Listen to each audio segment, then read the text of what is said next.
Good morning. Welcome to the September 2025 open meeting of the Federal Communications Commission. As is our tradition, if you'll please rise and join me in the Pledge of Allegiance to start the meeting.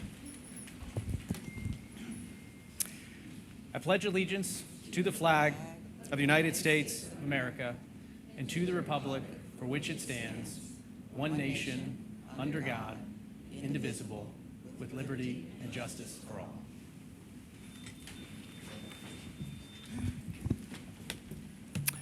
Thanks. Madam Secretary, will you please introduce this morning's agenda? Thank you, Mr. Chairman. Good morning to you and good morning, Commissioners. For today's meeting, you will hear 7 items for your consideration. First, you will consider a notice of inquiry on accelerating wireline infrastructure build-out.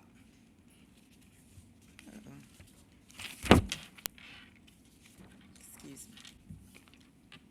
Second, you will consider a notice of proposed rulemaking on freeing wireless infrastructure from unlawful regulatory burdens.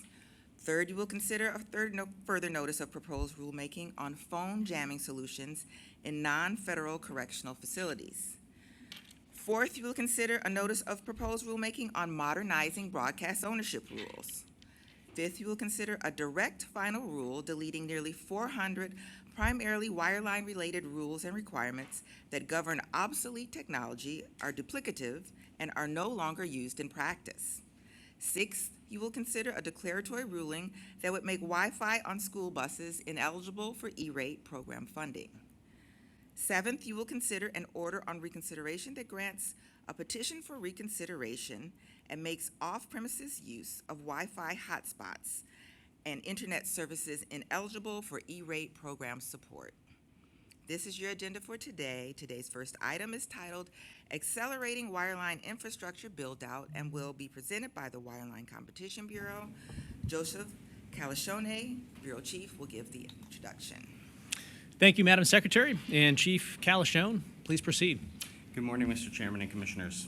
The Wireline Competition Bureau is pleased to present for your consideration this morning a notice of inquiry that, if adopted, would launch an inquiry into state and local statutes, regulations, and legal requirements that could prohibit the provision of wireline telecommunication services in violation of Section 253 of the Communications Act. I'd like to thank the entire Bureau team for their hard work on this item, as well as our colleagues in the wireless, media, consumer and governmental affairs bureaus, as well as the offices of Economics and Analytics and General Counsel for their helpful input. Joining me at the table are A.J. Burton, Associate Bureau Chief, Jody May, Chief of the Competition Policy Division, Liz Dragula, Special Counsel, and Jesse Goodwin, Attorney Advisor. Jesse will now present the item. Good morning, Mr. Chairman and Commissioners. To build out networks to consumers, providers must obtain authorizations from state and local governments to deploy facilities in public rights-of-way and use them to provide service. This can result in significant delays and increased costs that impede deployments, disincentivize private investment in modern networks, and waste taxpayer-funded federal support. While reforms that the Commission adopted in 2018 have spurred significant deployments, the Commission continues to be advised that wireline deployment projects are getting stuck in red tape created by state and local requirements. If adopted, this notice would commence an inquiry into further actions that the Commission could take to limit processing times and fees for the state and local authorizations needed to complete wireline deployments, as it has done for small wireless facilities. The notice of inquiry would seek targeted comment on the delays that providers encounter when accessing state and local public rights-of-way for wireline telecommunications services, the fees charged by state and local governments when providers seek authorizations to deploy and provide wireline telecommunications services, the in-kind compensation requirements imposed by state and local governments when, as a condition of obtaining authorizations for access to public rights-of-way, and whether the fees, delays, and conditions imposed by state and local governments have the effect of prohibiting the provision of wireline telecommunication services in violation of Section 253 of the Communications Act. Finally, the notice of inquiry would invite broad comment on specific state and local statutes, regulations, and legal requirements that the Commission could consider preempting via a sua sponte preemption proceeding under Section 253D. The Bureau recommends adoption of this notice of inquiry and requests editorial privileges. Thank you. Thank you for the presentation. We'll now hear comments from the bench, starting with Commissioner Gomez. Thank you. I agree with the chairman and others who want the FCC to be doing everything it can to accelerate broadband buildouts, especially of wireline infrastructure that can deliver reliable, high-capacity connections necessary to meet this country's stated goal of winning the AI race. While I welcome public input on how we can spur further investment, we must remember that our primary responsibility is ensuring that these networks serve the public. That means adopting policies that encourage deployment while also holding providers accountable for delivering affordable, reliable, and resilient service to all communities, rural, urban, tribal, and tribal alike. But we also must recognize that the challenges people are facing right now are severe. The lapse of the Affordable Connectivity Program has already created real uncertainty for millions of families who now face higher bills or risk losing service altogether. And in recent months, unnecessary political, ideological, and technical hurdles have slowed the BEAD program, leaving too many communities waiting. That uncertainty is forcing businesses in many states to rethink investments. This administration should stop treating BEAD as a moving target and let the states be the best stewards of their communities' needs. Looking ahead, I also want to caution against getting sidetracked by attempts to fulfill a failed congressional effort and second-guess states that are placing guardrails on artificial intelligence. States can be important test labs for what may or may not work with emerging technologies like this one. Not to mention, our authority in this area is dubious at best, particularly after recent court decisions limiting our authority. We will be better served by focusing on the areas where we stand on firm legal ground. So I welcome this effort, and I look forward to working together to get it right. Thank you, Commissioner. Commissioner Gomez. Commissioner Trustee now. Thank you. State and local governments and the FCC work together as partners in many ways. We share the goal of bringing advanced networks capable of providing voice and data services to all Americans through programs like universal service.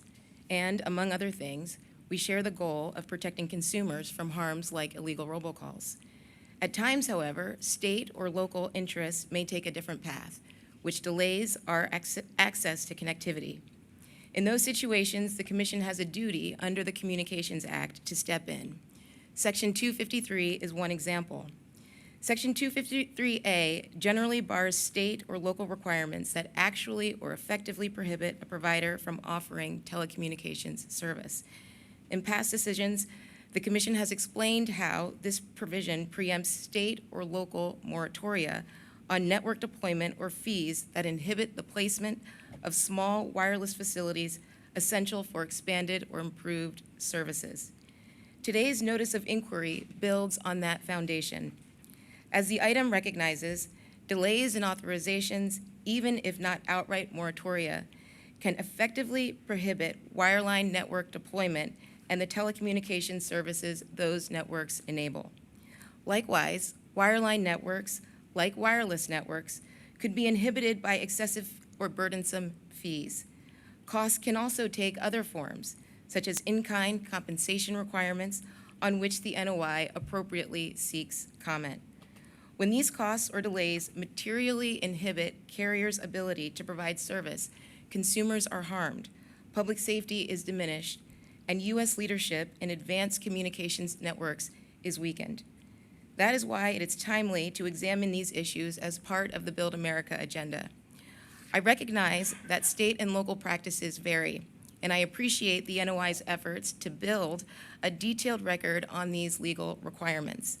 I also welcome examples of state and local approaches that successfully balance Congress's objective to foster telecommunications services with the important interests of state and local governments. In the past, the Commission has drawn on such best practices to guide implementation of provisions like Section 253. Where the record warrants, however, the Commission should not hesitate to fulfill its responsibility to preempt state and local requirements that conflict with Section 253. I thank the Wireline Competition Bureau for their excellent work on this item, and I look forward to working with the chairman as well as other Commission staff to advance the Build America agenda and with Congress as it considers additional ways to reduce permanent permitting-related barriers to broadband deployment. Thank you. Thank you, Commissioner. Since its rollout in July, the FCC's Build America agenda has been helping to deliver wins all across the country for the American people.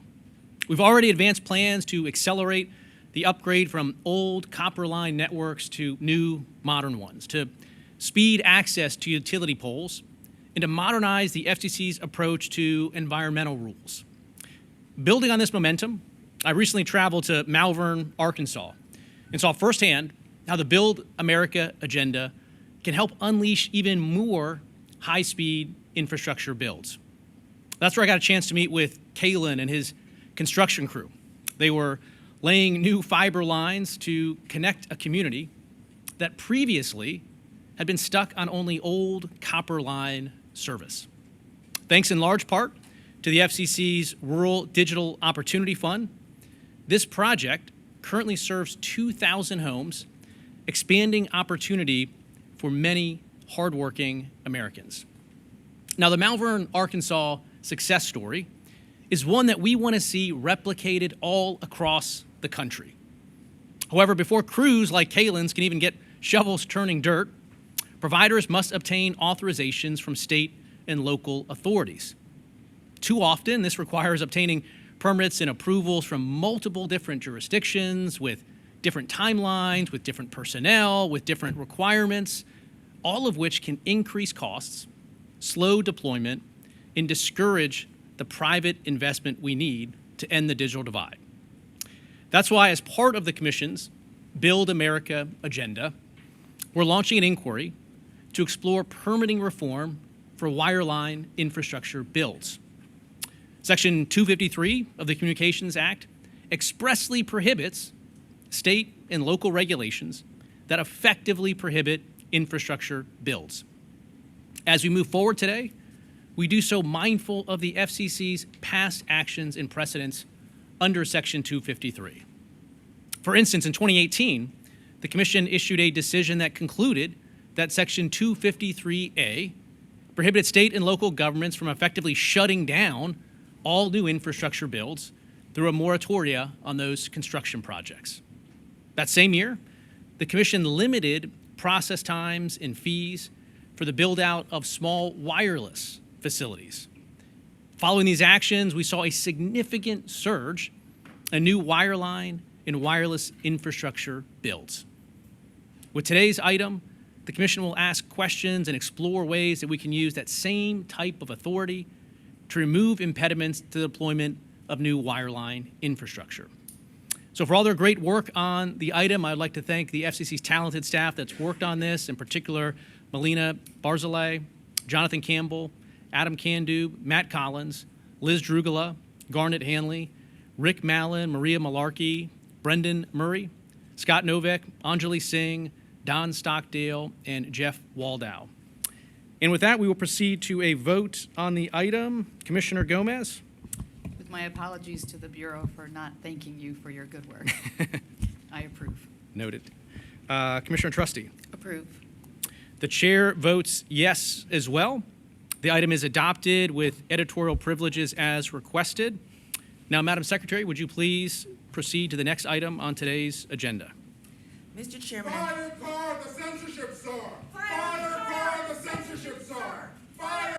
the censorship czar! Fire car the censorship czar! Mr. Chairman and Commissioners, item 2 on your agenda is titled Freeing Wireless Infrastructure from Unlawful Regulatory Burdens and will be presented by the Wireless Telecommunications Bureau.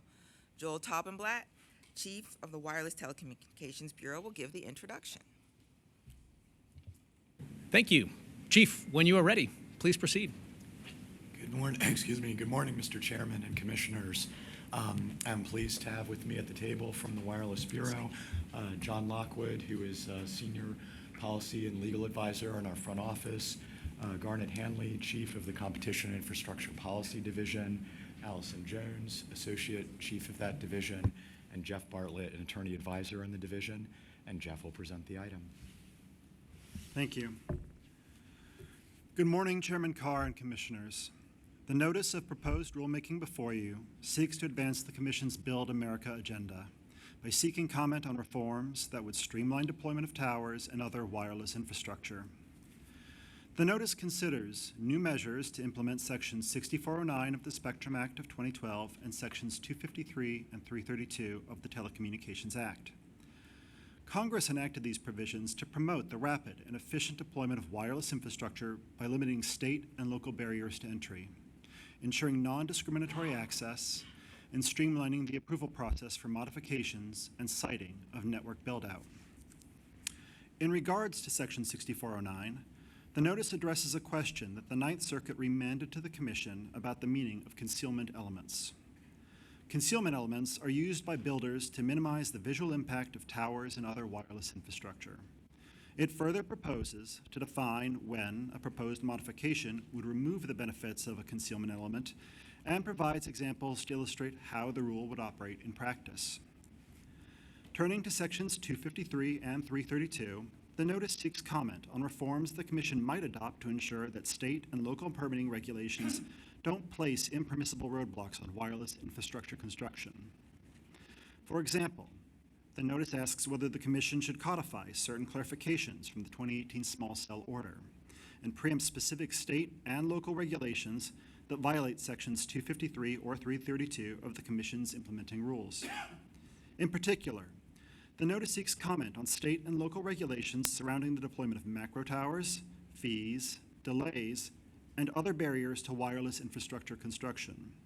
Finally, the notice seeks comment on whether the Commission should consider implementing alternative dispute resolution procedures or an accelerated docket or rocket docket to facilitate the resolution of permitting disputes.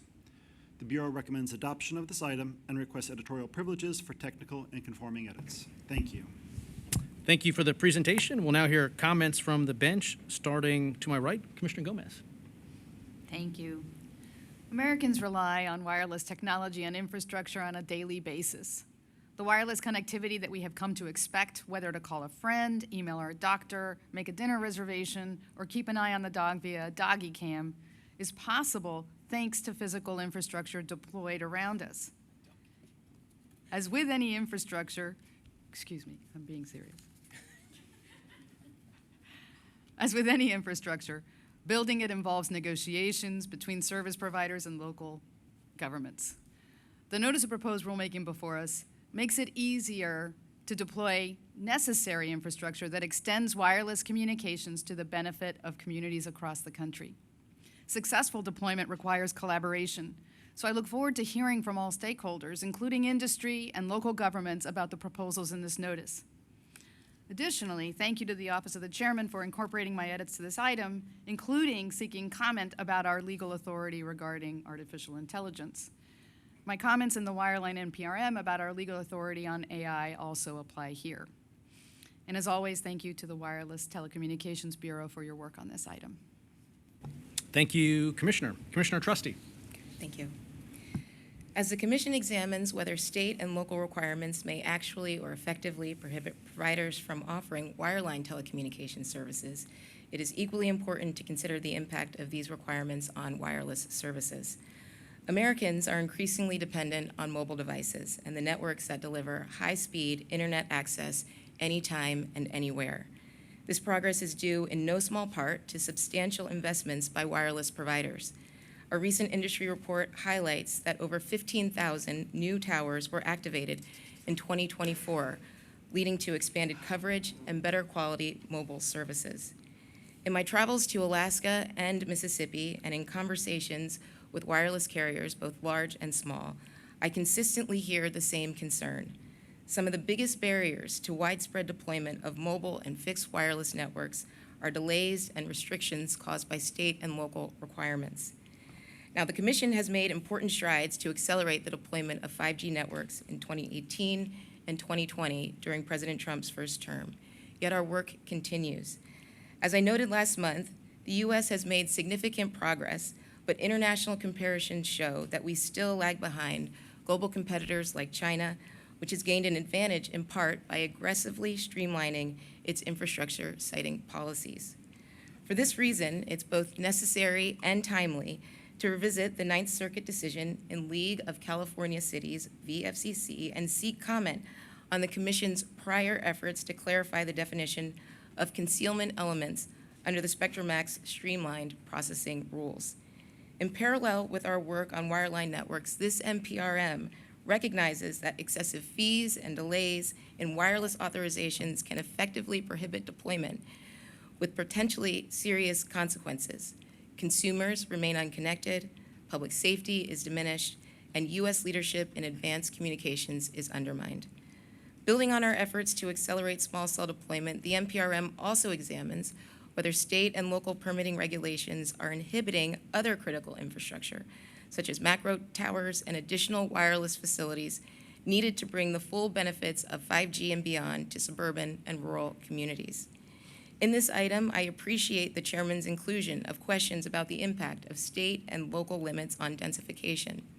This inquiry will help inform how such limits may be slowing progress on 5G, 6G, artificial intelligence, and other future innovations. As I noted with respect to the wireline infrastructure NOI, I look forward to developing a robust record on the legal requirements of state and local permitting practices, as well as examples of effective approaches that successfully balance Congress's goal of fostering wireless telecommunication services with state and local interests.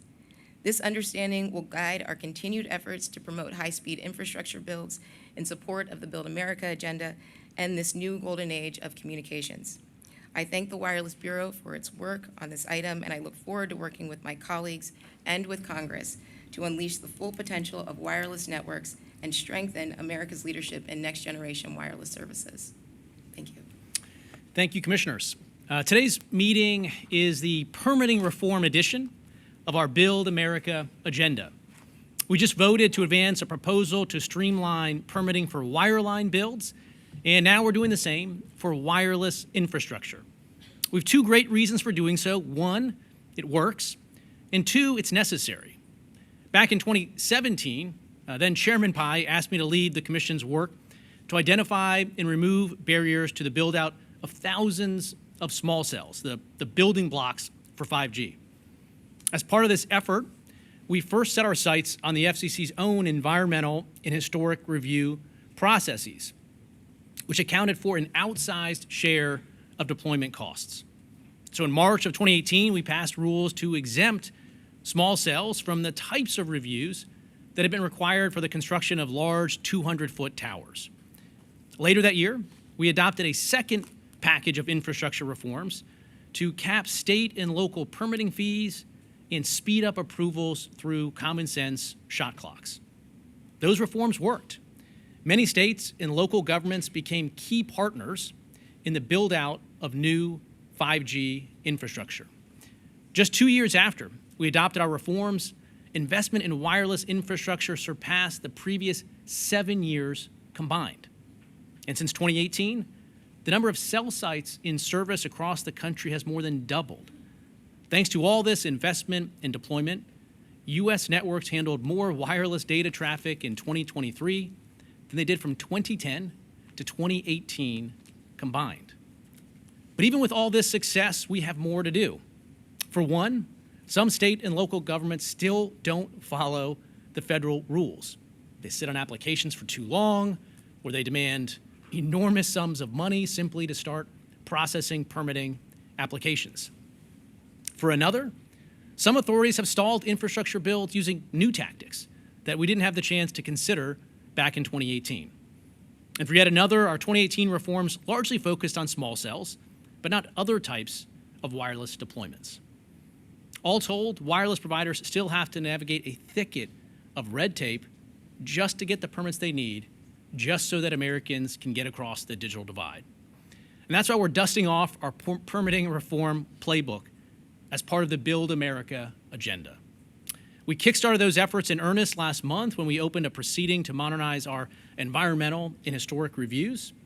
And with today's item, We're taking a fresh look at our authorities under Sections 253 and 332 of the Communications Act to preempt state and local barriers to next-gen builds. We also look to finish our work to implement Section 6409 of the Spectrum Act, which Congress enacted to fast-track modifications to existing wireless infrastructure. We're pursuing these reforms because we want American companies to spend less time and capital dealing with red tape and more resources turning dirt and building out world-class networks.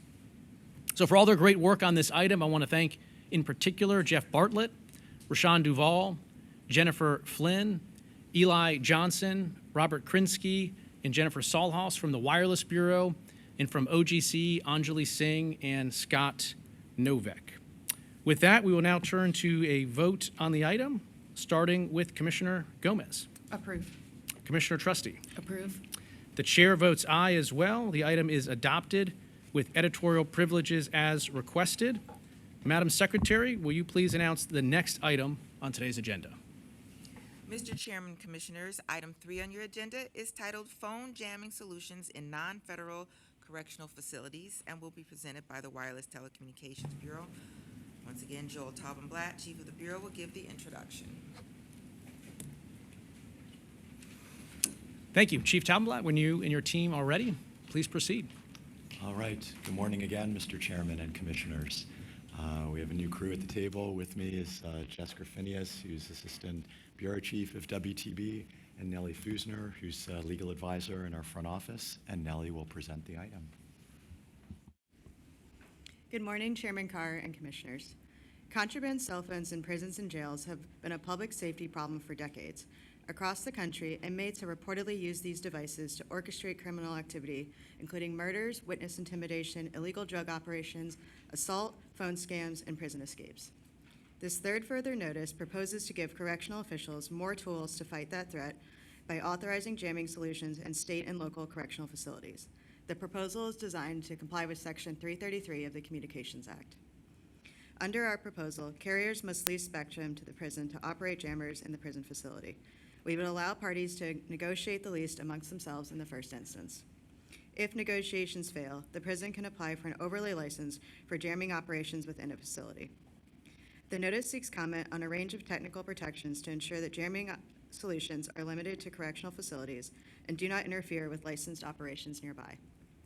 It also asks about potential special considerations for 911 calls and unlicensed Wi-Fi networks, proposes equipment authorization procedures, and seeks comment on whether additional safeguards are needed regarding the FCC marketing, importation, or labeling procedures.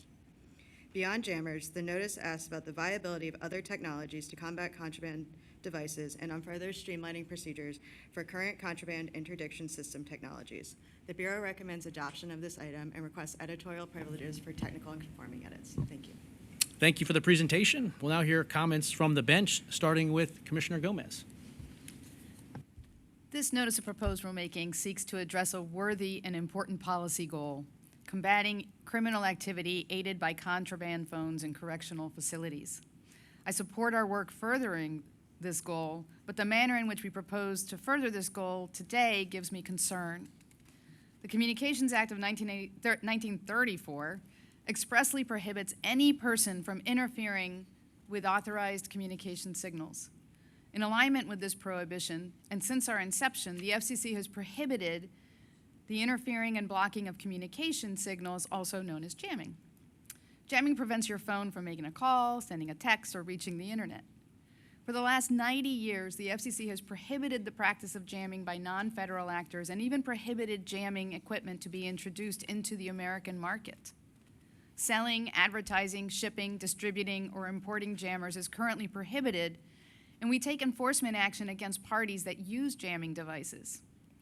That is because jamming devices can prevent you from completing 911 and other emergency calls, can interfere with communications networks used by fire, police, and other public safety entities, and can block general, daily wireless communications. Today's NPRM proposes to allow correctional facilities to use jammers to block communications from contraband phones. While the problem we are trying to address is of critical importance, I worry about the potential unintended consequences of permitting jamming by non-federal actors and permitting jamming equipment to formally enter the American market. In addition to the inherent risk of blocking lawful and emergency communications, we have already seen bad actors use Wi-Fi jammers to disrupt security systems, security cameras, and cell phones to facilitate unauthorized entry and burglaries at homes and stores. Jamming poses such a risk that several states recently passed laws or are considering laws to curtail this activity. For example, Indiana passed a law explicitly banning radio jammers and increasing penalties for their use. California proposed criminalizing not only use, but also manufacture, import, and marketing of jammers. New York introduced a bill that would elevate possession of a jammer to a felony, and Florida has statutes that prohibit knowingly obstructing emergency and volunteer radio communications, a protection for first responders. Jamming equipment in the hands of bad actors can facilitate nefarious uses that pose far too great a risk to the public. Today's proposal demands that we proceed cautiously, aided by the knowledge of experience. That is why I propose to the chair that we first begin with a pilot program. A pilot program would allow us to test the real-world consequences of permitting jamming, even in this narrow scenario. Jamming, if not properly engineered, implemented, and maintained, has the potential to cause harmful interference to legitimate communications, including public safety and emergency services. A pilot program would allow us to learn about what happens to lawful communications around a correctional facility using jammers, especially when the facility is in a populated urban area. Could a lawful call to 911 be blocked simply because the caller was too close to a jammer operating in a jail? Would homes near correctional facilities experience disruptions in service? We must proceed carefully so as not to inadvertently block lawful communications. A pilot program would also give us invaluable insight to the challenges of authorizing jamming so that we get it right and keep the public safe. I'm grateful that the chair heard my concerns and included a new section in the NPRM asking for comments on the merits and setbacks of conducting a limited pilot program. Testing out how jamming would operate in the real world is critical to ensuring the safety of the public before we extend this practice across the United States. I'm also glad to see that we included questions about how the public can report interruptions in service when their lawful communications may have been affected by a jamming device. In that regard, I think our consumer complaints portal can offer recourse to consumers experiencing service interruptions.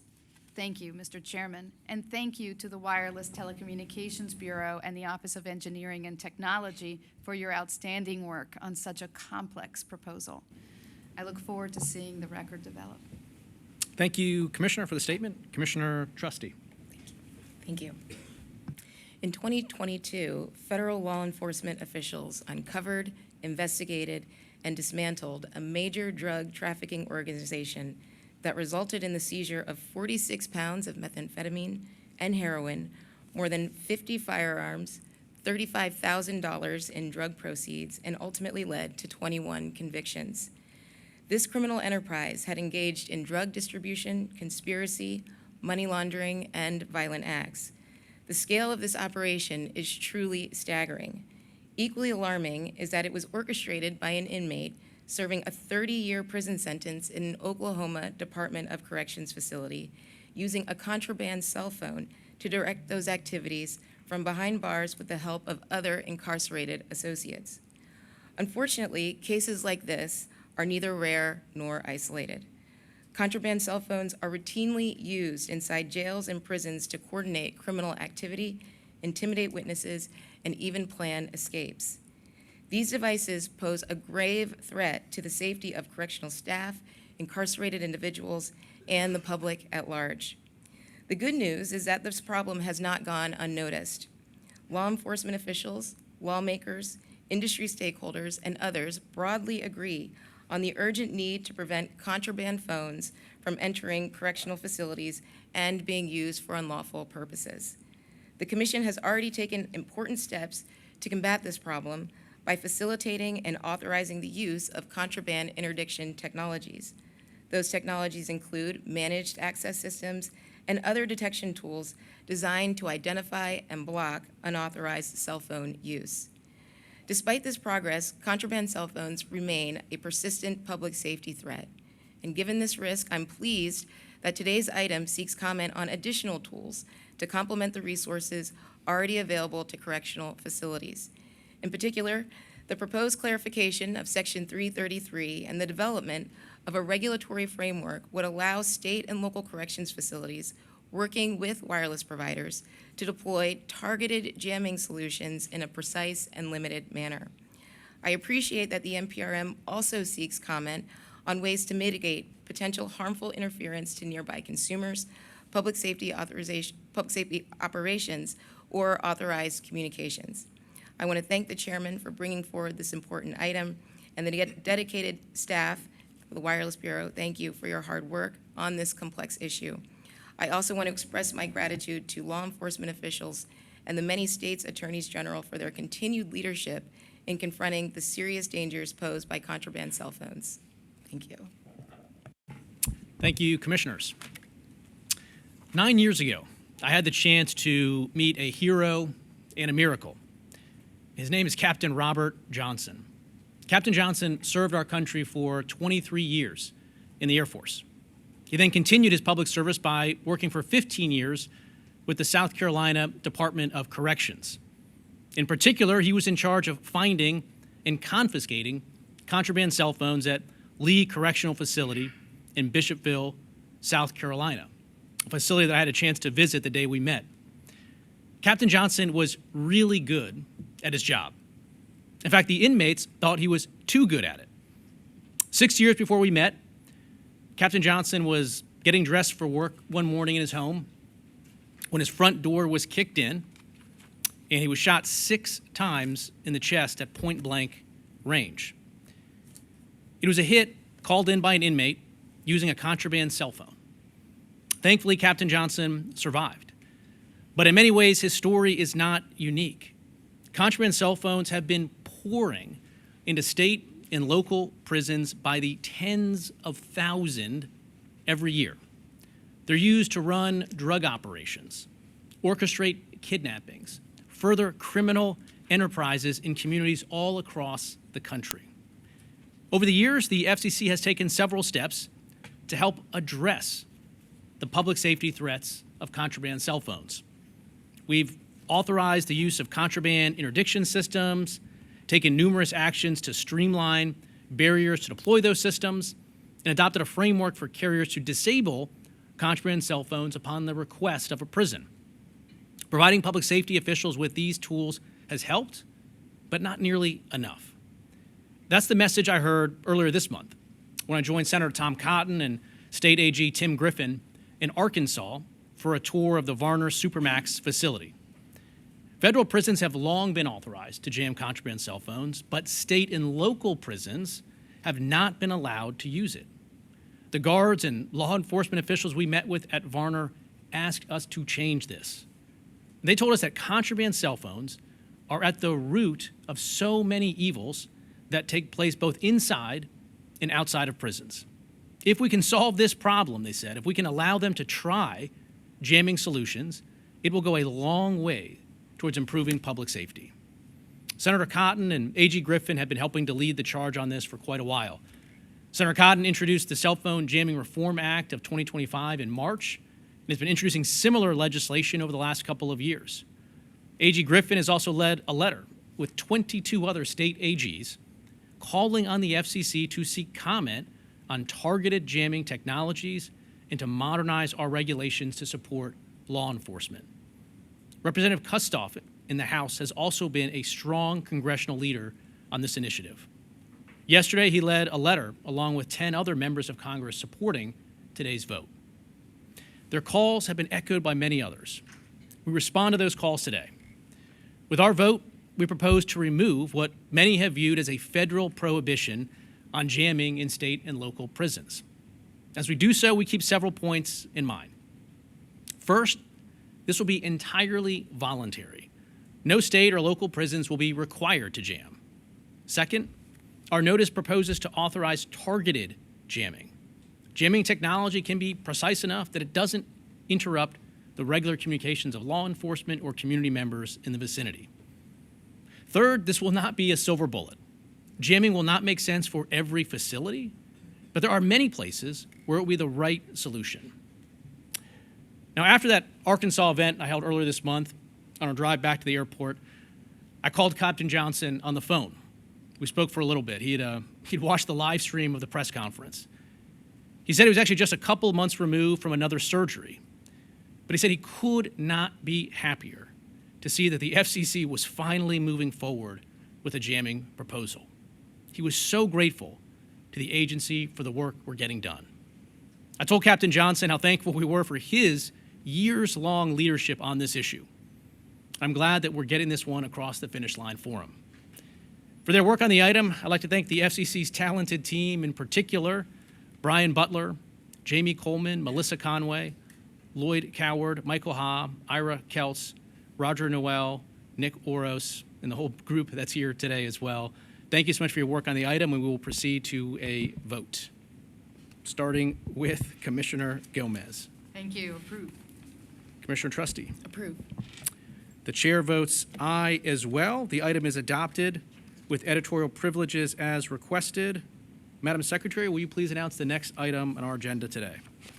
Mr. Chairman and Commissioners, item 4 on your agenda is titled Modernizing Broadcast Ownership Rules and will be presented by the Media Bureau, and Aaron Boone, Chief of the Bureau, will give the introduction.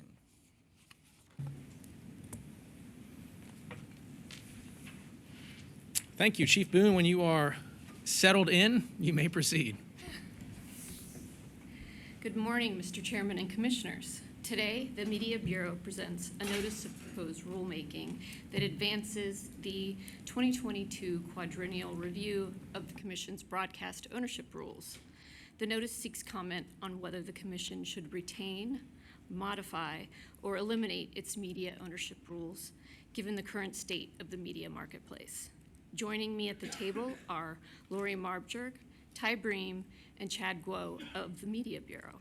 Chad will present the item. Thank you, Chad. Good morning, Mr. Chairman and Commissioners. Section 202H of the Telecommunications Act of 1996 requires the Commission to review its broadcast ownership rules every 4 years to determine whether they remain necessary in the public interest as a result of competition, and to repeal or modify any regulation the Commission determines to be no longer in the public interest. The 3 rules subject to this quadrennial review are the local radio ownership rule, the local television ownership rule, and the dual network rule. Today's NPRM seeks comment on whether these rules continue to promote the Commission's longstanding policy goal of fostering competition, localism, and viewpoint diversity, and therefore should be retained, or whether these rules no longer serve the public interest, and therefore should be modified or repealed. With regard to the local radio ownership rule, today's NPRM seeks comment on a number of issues, including the relevant product market for application of the rule, market size tiers, numerical station limits, and AM/FM subcaps. With regard to the local television ownership rule, the NPRM seeks comment on issues including the relevant product market for application of the rule and the numerical limit of only no more than 2 stations in a local television market. With regard to the dual network rule, the NPRM seeks comment on whether a prohibition on mergers between or among the big 4 broadcast networks, which are ABC, CBS, Fox, and NBC, remains necessary to serve the public interest. The Media Bureau recommends that the Commission adopt the notice of proposed rulemaking and requests editorial privileges to make any necessary technical or conforming edits. Thank you. Thank you for the presentation. We'll now turn to comments from the bench, starting with Commissioner Gomez. In the last few weeks, we saw one of the most alarming attacks on the First Amendment in recent history. First, an ABC reporter was told that his coverage amounted to hate speech, and he should be prosecuted simply for doing his job. Then this FCC threatened to go after the same network, seizing on a late-night comedian's comments as a pretext to punish speech it disliked. That led to a new low of corporate capitulation that put the foundation of the First Amendment in danger. This was no simple business decision. It was an act of clear government intimidation. And while the FCC does not have the authority, the ability, or the constitutional right to police lawful content or to punish broadcasters for speech the government dislikes, even the threat of revoking a license is no small matter. It poses an existential risk to a broadcaster which cannot exist without its license. Ultimately, after days of bipartisan pushback against this weaponization of government power, Disney backed off. However, for several days, the corporate behemoths who own large swaths of local stations across the country did not. That's because these billion-dollar media companies have business before the FCC. They will need regulatory approval of their transactions and are pushing to reduce regulatory guardrails so they can grow even bigger. That has left local stations trapped in the middle as these massive companies impose their will and their values upon local communities. This precise example neatly encapsulates the danger of allowing vast and unfettered media consolidation. This could drastically alter the media ecosystem and the number of voices that are a part of it. This notice of proposed rulemaking is one of multiple proceedings impacting the media ecosystem on which the Commission is expected to act in the near term. I think it is the right moment to give an overview of what is expected, how these actions are related, why it matters, and what is at stake. First, local broadcast journalism matters. It is a key element of the United States civic infrastructure that keeps our democracy strong. Over the past 2 years, I have traveled around the country meeting with stakeholders in all the industries we oversee.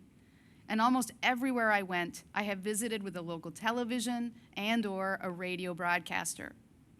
From a low-power FM station in the Boyle Heights neighborhood in Los Angeles to the NBC and Telemundo studios in Miami, Florida. One beauty of the local broadcasting model is that they are virtually everywhere. I am consistently blown away by local journalists' commitment to serving their local communities and their passion for their work. What we all need to understand is that even when you get your news on your phone, as opposed to from a local broadcast, the source of that news is very often a local broadcast journalist that does the hard work day in and day out. That means if there are fewer local broadcast journalists, there are fewer total journalists out there covering the stories that matter to communities and to the nation. This is on top of the loss of local journalists that resulted from the closures of so many local newspapers. Second, the media ecosystem has changed.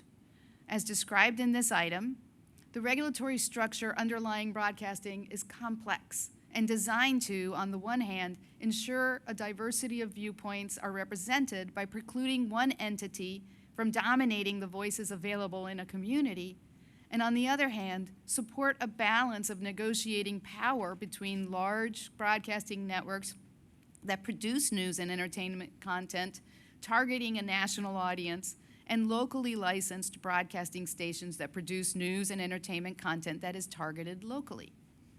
Importantly, from this inception, the broadcasting ecosystem has provided free over-the-air programming nationwide, supported by advertising dollars. Advertising is a multi-billion-dollar business, and advertising decisions are driven by competitive market forces. The public has benefited as competition for viewers resulted in high-quality programming. As technology evolved over the last 3/4 of a century, there have been changes to our regulatory structure that were designed to maintain the balance between national and local broadcasters and to protect consumers. There are rules that set guardrails on how broadcasters negotiate with what we call multi-channel video programming distributors, or MVPDs, and also known as satellite and cable television companies, for the distribution of their content. One of the outcomes of these rules is a framework for payments from MVPDs and their subscribers to broadcasters that are referred to as retransmission consent payments. These payments are an additional important source of support for free over-the-air programming, and the proceedings I am describing will also impact the negotiating leverage among broadcasters and MVPDs.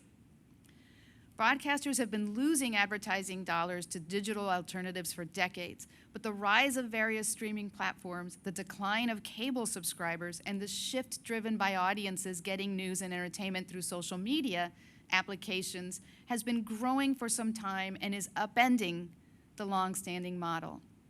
When broadcasters were the indisputably best advertising medium, broadcast advertising dollars were plentiful and could support multiple local broadcasting stations in most communities. The competition from all the digital platforms, which can deliver national or local targeted ad campaigns using personal data, the migration of high-value content such as live sports to alternative streaming platforms, and the decline of MVPD subscriptions are having a very real impact on broadcasters' bottom lines. Not surprisingly, broadcasters are working on multiple fronts to keep their businesses financially viable in the digital age. Nobody can tell me that what the broadcasting industry is going to look like 5 or 10 years down the road. And importantly, not all broadcasters have the same incentives because they are often managing different collections of assets. So I'm going to walk through key aspects of several issues that are pending in different proceedings. This quadrennial review is looking at the prohibition against owning more than 2 broadcast stations in a market. The case for lifting the 2-station rule is that economic pressures, meaning reduced advertising and subscription dollars, can only be addressed by creating economies of scale through the use of shared resources such as real estate, personnel, and technology. The case against it is made clear in arguments I hear, such as from a consumer who wrote to me about the fact that 4 of the 5 stations in Eugene, Oregon, that broadcast local news are owned by a single entity. She raised concerns that the commonly owned stations all share the same crew, reporters, and on-air personnel, and stories for the local news programming. This means that although there are 5 stations with local news programs on air each day, there are really only 2 choices. I believe, this is the consumer, that limits the points of view available when it comes to local news stories. And since the local news programs also include some national news stories, the 4 stations owned by that one station group are all the same stories as reported by such same station group. In a second proceeding, the Commission is looking at raising the national ownership limit. That is, entities are prohibited from owning broadcast stations that reach more than 39% of the households in the United States. This issue created controversy in the past, and in 2004, Congress stepped in to ratchet back the FCC's prior action and to establish the national ownership cap we have today. Advocates for raising or eliminating the cap argue that it limits their ability to compete for national advertising campaigns that are necessary to support local broadcasting, which they are committed to. Opponents assert the local broadcasters owned by large station groups, which can be billion-dollar corporations, are not serving their local markets because they are broadcasting content advancing the corporate parent's national interests as if it was locally originated. Given the prior congressional action, I believe that only Congress can raise the cap. From a policy perspective, as explained in the item today, our regulatory structure is in large part based on a balance of power between the national networks with incentives to serve national interests and local broadcasters with incentives to serve their local communities. A significant question to be addressed is how would ownership of a group of local broadcasters that together reach the majority or all of the nation change the incentives of that station group?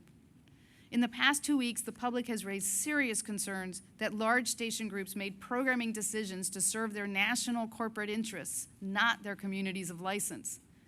What is the impact of letting them get even bigger? Finally, broadcasters are petitioning the Commission to impose a hard deadline requiring cutover to the next generation of broadcasting technical standards, generally referred to as Next Gen TV or ATSC 3.0. While this sounds a little wonky, stick with me here for a moment to explain why it matters. Next Gen TV is a new broadcasting standard that uses an IP format. Broadcasters can use this to evolve technologically and to provide additional services to better compete with digital platforms, though through both services they offer and through targeted advertising they will sell. It will allow more efficient use of spectrum, which will in turn free up spectrum for non-broadcasting services that they can monetize. There are many good things about this technology, but like everything else, it raises questions of costs and policy outcomes. Costs will be borne by manufacturers that will need to add technology to televisions to receive this broadcast, MVPDs that will need to change their equipment to receive the next-gen TV signals, and consumers that will need to purchase antennas for their existing TVs to receive the new signal over the air or potentially pay higher prices for new televisions. Importantly, the benefits of next-gen TV to broadcasters increase if the national ownership cap is raised or eliminated. A station group with a nationwide footprint and data about their audiences will be able to compete for national targeted advertising campaigns. They also plan to sell data casting services using the broadcast spectrum made available by the more efficient standard to, for example, broadly and efficiently transmit technical updates to devices such as phones and cars outside traditional broadband connections. This may well be a great use of spectrum, but we should certainly consider the policy implications of allowing this before it happens. These are all complex proceedings with more issues to resolve than I am even covering today. The financial pressures on local broadcasters are very real, as are the significant values of the local broadcasting services they provide to their communities of license. The Commission requires locally licensed broadcasters to serve their communities of license in the public interest. The key principles underlying this statement remain localism, viewpoint diversity, and competition. Financial gains for corporate giants is not a basis to abandon our and our broadcasters' obligations to serve the public interest. The question remains, however, what can we do? How do we move forward to maintain and grow this critical infrastructure of democracy that depends on the broadcast ecosystem?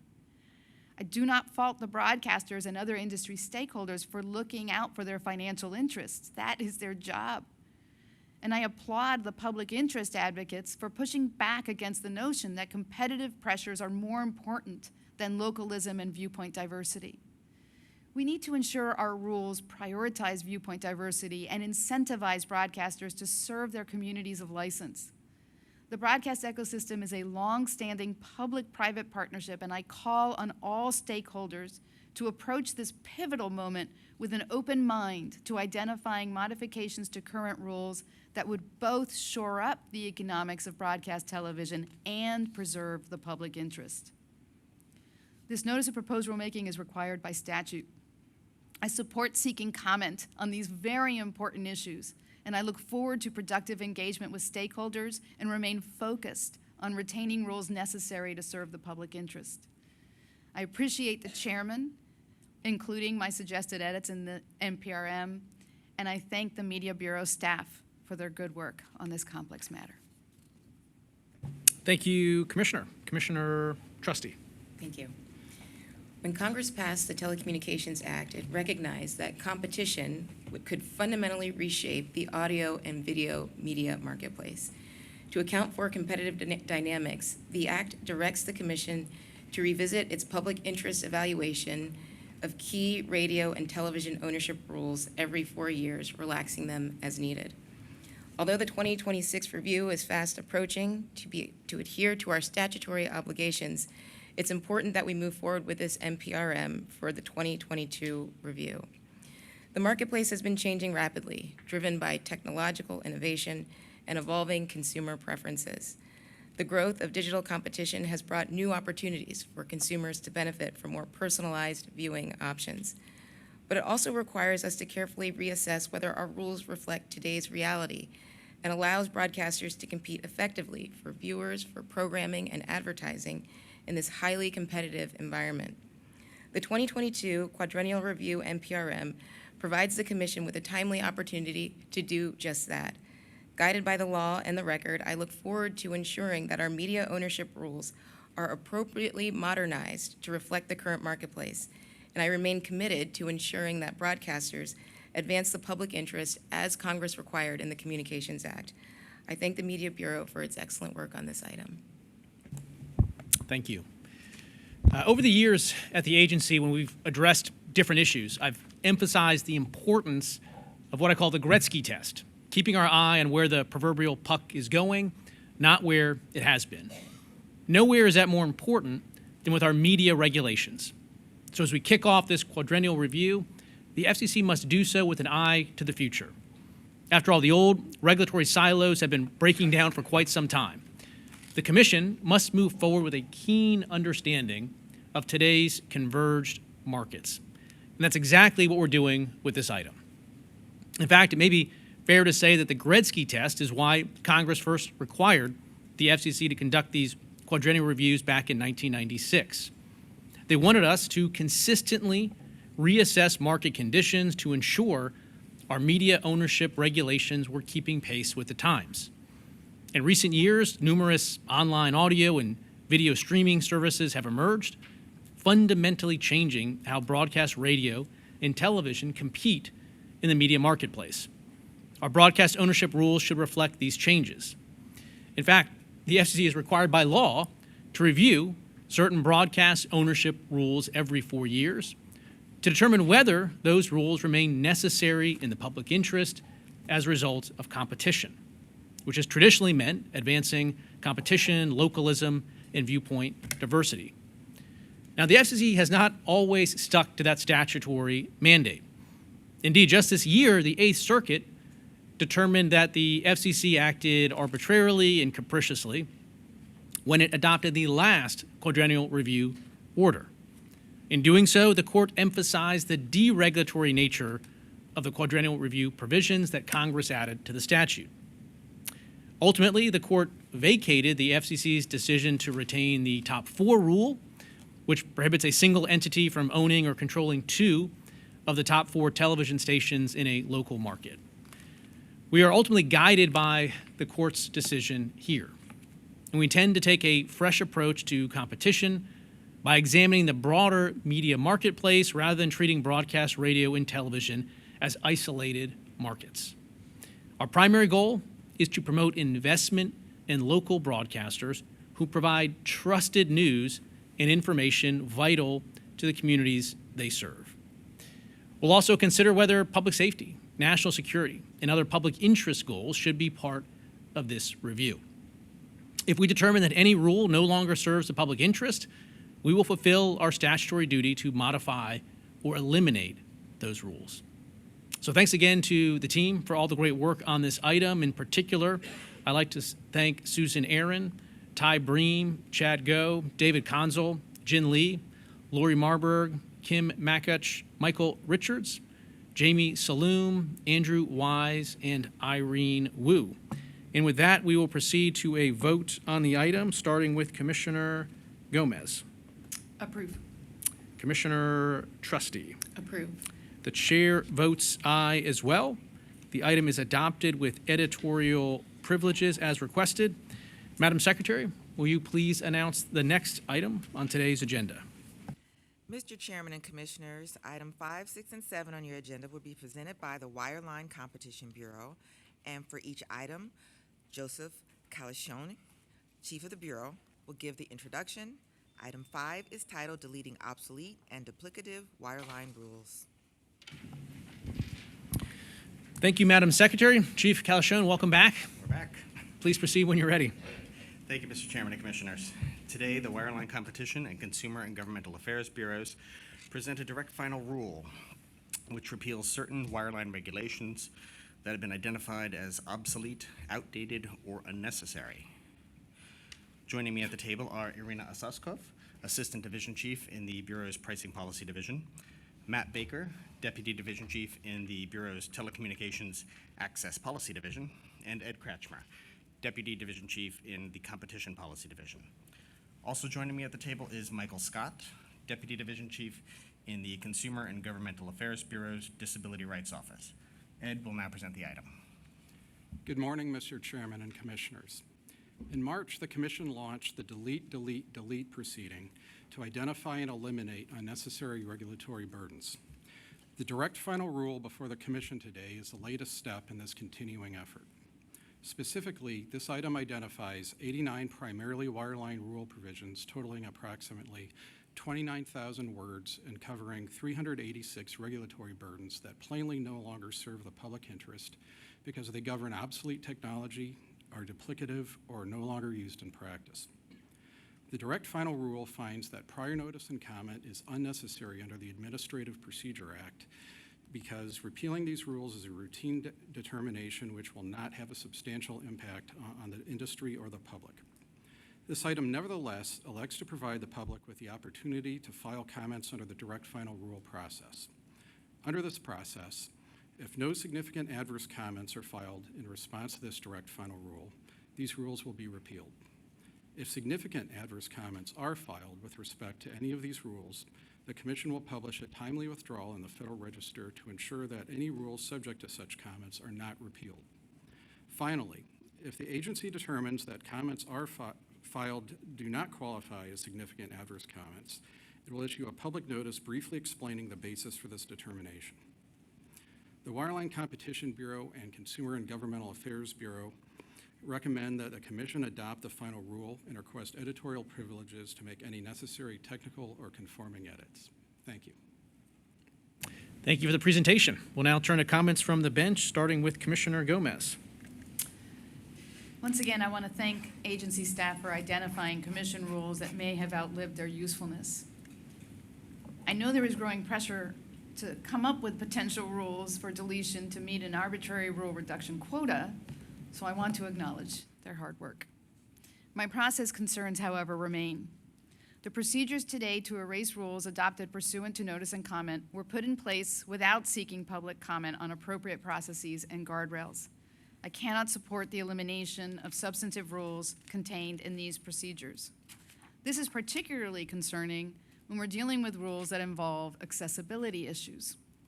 Many of the rules being removed through this process today involve the deaf and blind community. But this direct final rule does little to explain exactly how these changes may impact their ability to receive accessible equipment or make it harder for consumers with disabilities to lodge complaints or to understand their rights. Instead, we give the public just 20 days to review and understand the elimination of rules involving 387 policies they may not even be aware of and that are up for removal, and to file significant adverse comments that may or may not be deemed sufficient to stop that process. When it comes to eliminating longstanding protections for vulnerable populations, this is simply not enough. Take, for example, the case of the agency's review of our adherence to National Environmental Policy Act and National Historic Preservation Act reviews. Instead of making changes in a vacuum, the Notice of Proposed Rulemaking has allowed remote and distant tribal communities to weigh in about the impact of abandoning those protections altogether. Through that process, the organized village of Kasan, a tribe in Alaska, has told us that Kasan Village is home to the only remaining Haida longhouse in the United States, and their lands contain burial sites, carving sheds, and traditional food harvesting areas. According to them, previous infrastructure projects have disrupted salmon spawning grounds and crab habitats, which are central to their food security and cultural practices. As this case shows, this is exactly why we give communities proper notice and comment periods. And so while some of these are not substantive rules, I worry about the public's ability to properly assess the impact of the broader changes we're proposing here. For this reason, I dissent. I do acknowledge the work of the Wireline Competition Bureau, all the bureaus, sorry, with this item. Thank you. Thank you, Commissioner. Now, Commissioner Trustee. Thank you. With this item, the Commission advances its ongoing common sense effort to identify and eliminate rules that are obsolete, unused, or otherwise outdated and unnecessary. I thank the Consumer and Governmental Affairs Bureau and the Wireline Competition Bureau for their hard work on this item, and I look forward to future Commission actions that build on this important agency-wide initiative. Thank you. Thanks. For the third monthly meeting in a row now, we're taking another big step forward in our large deregulatory effort that we call In-Ray Delete, Delete, Delete. Including this month's item, we've now teed up for elimination about 70,000 words, 158 pages, and over 800 rules or requirements from the FCC's books. This latest round primarily targets wireline-related rules and requirements that govern obsolete technology, are duplicative, or no longer used at all in practice. We're talking about rules that pertain to a wide variety of now defunct topics, such as antiquated distinctions between wireline carriers, technology that's been eclipsed, dates that have already passed. With this latest action, we're about now halfway through what I call the dead wood stage of our delete campaign. In this stage, we've been scrapping rules that have sat on the books for a long time that, again, were either overturned by courts or just very plainly overtaken by events. We've been going bureau by bureau to identify all of the low-hanging fruit that can be cut. Now, in this next upcoming phase 2 portion of our delete effort, we're going to take some more significant substantive whacks at the FCC rulebook. So be prepared to continuing experiencing deja vu as we move forward with our delete proceeding. For other great work on the item, I'd like to thank Ed Kratchmer, Matthew Baker, Audra Hale Maddox, Lauren Gary, Kate Dumichel, Irina Asaskov, Marv Sachs, Richard Kwiatkowski, Molly Bergdorf, Ike Ofobike, Stephen Wang, Michael Scott, Krista Thornton, Bob Aldrich, and Mark Stone. And with that, we will proceed to a vote on the item, starting with Commissioner Gomez. Dissent. Commissioner Trusty. Approve. The chair votes yes. The item is adopted with editorial privileges as requested. Madam Secretary, will you please announce the next item on today's agenda? Mr. Chairman and Commissioners, next, item 6 on your agenda is titled Modernizing the E-rate Program for Schools and Libraries.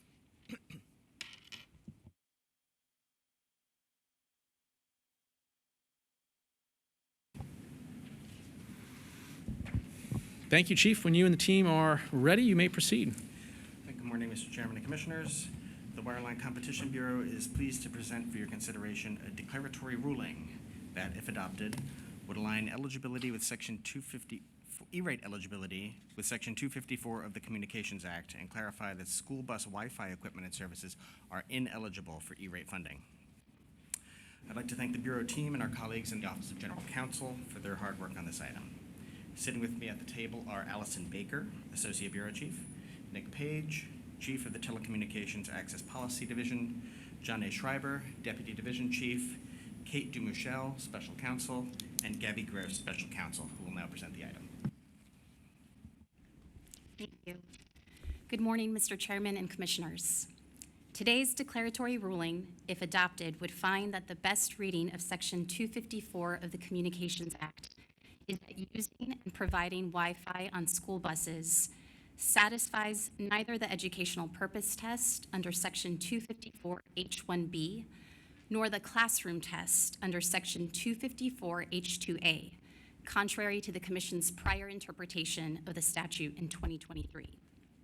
First, regarding Section 254 H1B's requirement that E-rate supported services be used for educational purposes, the item notes that the 2023 school bus Wi-Fi declaratory ruling cited no record evidence that schools could limit student use of Wi-Fi services on school buses to educational purposes, and finds that such use is at best incidental. Second, regarding Section 254 H2A's requirement that E-rate funds service to classrooms, the item finds that providing service to classrooms cannot mean funding service to any mobile location where learning may or may not take place. Rather, consistent with the Commission's well-established precedent, the item finds that the best reading of the statute is that E-rate support is limited to the school's network. Accordingly, the item directs USAC to deny as ineligible all pending requests for funding for school bus Wi-Fi in funding year 2025 and for subsequent funding years. Lastly, the item directs the Wireline Competition Bureau to release an amended version of the funding year 2025 eligible services list consistent with this action and with the assistance of USAC to modify any forms, procedures, and outreach materials as needed to remove references to the eligibility of these services. The staff recommends adoption of this item and requests editorial privileges. Thank you. Thank you for the presentation. We'll now turn to comments from the bench, starting with Commissioner Gomez. Participation, transparency, and accountability are critical to the Commission's process. As the item before us today says, it is long-standing practice for the Commission to seek public input and collect information before making decisions with regard to the E-rate program's eligible services list. That is why the process failure before us is so concerning. The Commission generally releases copies of draft items scheduled for the monthly open meetings to the public 3 weeks before such meeting in order to allow stakeholders and interested parties to read the item and voice any concerns they may have. This process was implemented during former Chairman Pai's administration, serving the goal of transparency. Instead of following this well-functioning, long-standing practice, the order and reconsideration regarding Wi-Fi hotspots and the declaratory ruling regarding Wi-Fi on school buses were added to the September meeting agenda without releasing public drafts and just hours before the sunshine notice, the deadline after which parties can no longer meet with commissioners' offices.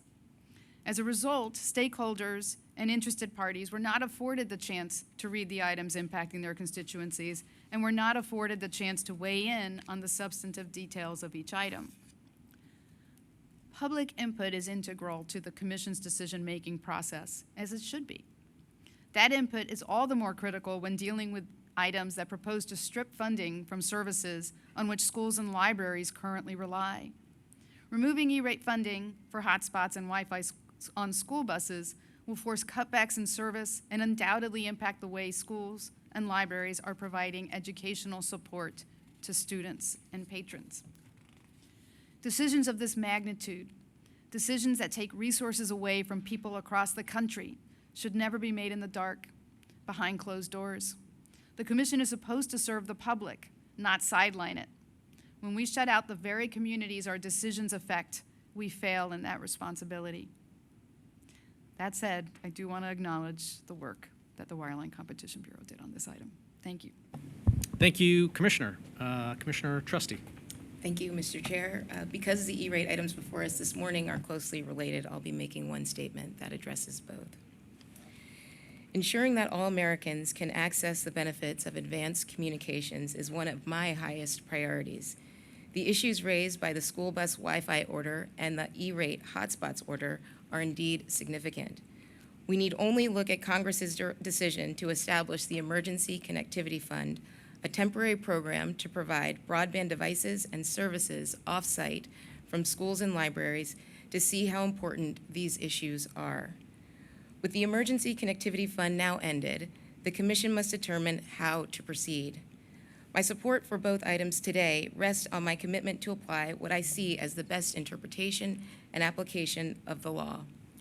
As the Supreme Court has reminded us, an agency literally has no power to act unless and until Congress confers power upon it. And after Loper-Bright, the Commission cannot approach statutory interpretation with a thumb on the scale in its own favor. Our role is to apply the law using the same ordinary tools that a court would. That doesn't mean everyone will agree on what a statute requires. In my judgment, the interpretation reflected in these orders best reflects the statutory text in its context and the broader legal and regulatory framework. I recognize that some of my predecessors, among others, see the law differently. I respect their views and do not question their good faith. But I must act in good faith myself based on what I believe is the best understanding of Congress's direction. The Commission has a special responsibility to adhere to the limits Congress has set when spending public money through the Universal Service Fund. Under our Constitution, Congress's power of the purse is central to the system of checks and balances. For us, that means two things. First, that we must never exceed the limits Congress has placed on universal service support. And second, that we must carefully evaluate the financial consequences of our decisions to ensure that they are consistent with our statutory authority. In this way, we respect Congress's constitutional role while fulfilling our own. The Supreme Court's recent decision upholding the constitutionality of the Universal Service Fund reinforces my approach. Every universal service dollar ultimately comes from consumers, and the challengers in that case argued that Congress had failed to place sufficient limits on how the FCC spends those dollars. The majority disagreed, concluding that the policy expressed in Section 254 is clear and limiting, and any discretion exercised by the FCC must be tethered to legislative judgments. Justice Gorsuch, in dissent, pointed to the very hotspots order before us as an example of unbounded FCC discretion. My takeaway, staying firmly within the heartland of our authority both honors the majority's reasoning and avoids the concerns that led the dissenters to a different conclusion. This approach reflects not only my legal commitments, but also my background working on Capitol Hill. Congress creates agencies like the FCC and defines their mandates. For government to work well, agencies must abide by those laws. In my view, the Commission risks missed opportunities when it attempts to go it alone, rather than working collaboratively with Congress. When the FCC goes it alone, it risks narrowing its focus. We have seen this before, as the Commission has sought to do more and more through universal service, even as the contribution base shrinks. Collaboration with Congress may not produce identical outcomes on identical timelines, but it could support modernized, more sustainable programs. It could also open the door to valuable dialogue. For example, when Congress enacted the Emergency Connectivity Fund, it provided limited funding for a limited time. And in 2024, Congress rescinded nearly $1.8 million in remaining funds. Congress clearly recognized the value of off-site support, but just as clearly chose to bring the program to an end. By proceeding alone, the Commission missed the chance to better understand Congress's reasoning, insights that could have informed our statutory framework and program oversight. Closing the digital divide requires an all-hands-on-deck approach that also includes private industry. By working with the private sector, in addition to Congress, the Commission can further broaden its thinking, learn from real-world experience, and pursue creative solutions beyond regulation alone, whether through infrastructure deployment of wired or wireless facilities, affordability initiatives, or digital literacy efforts. This kind of collaboration complements rather than substitutes federal programs like universal service. Now, I understand that not everyone will be satisfied with today's outcome, but I want to be clear, I remain committed fully to addressing the digital divide, ensuring that all Americans share in the benefits of broadband connectivity.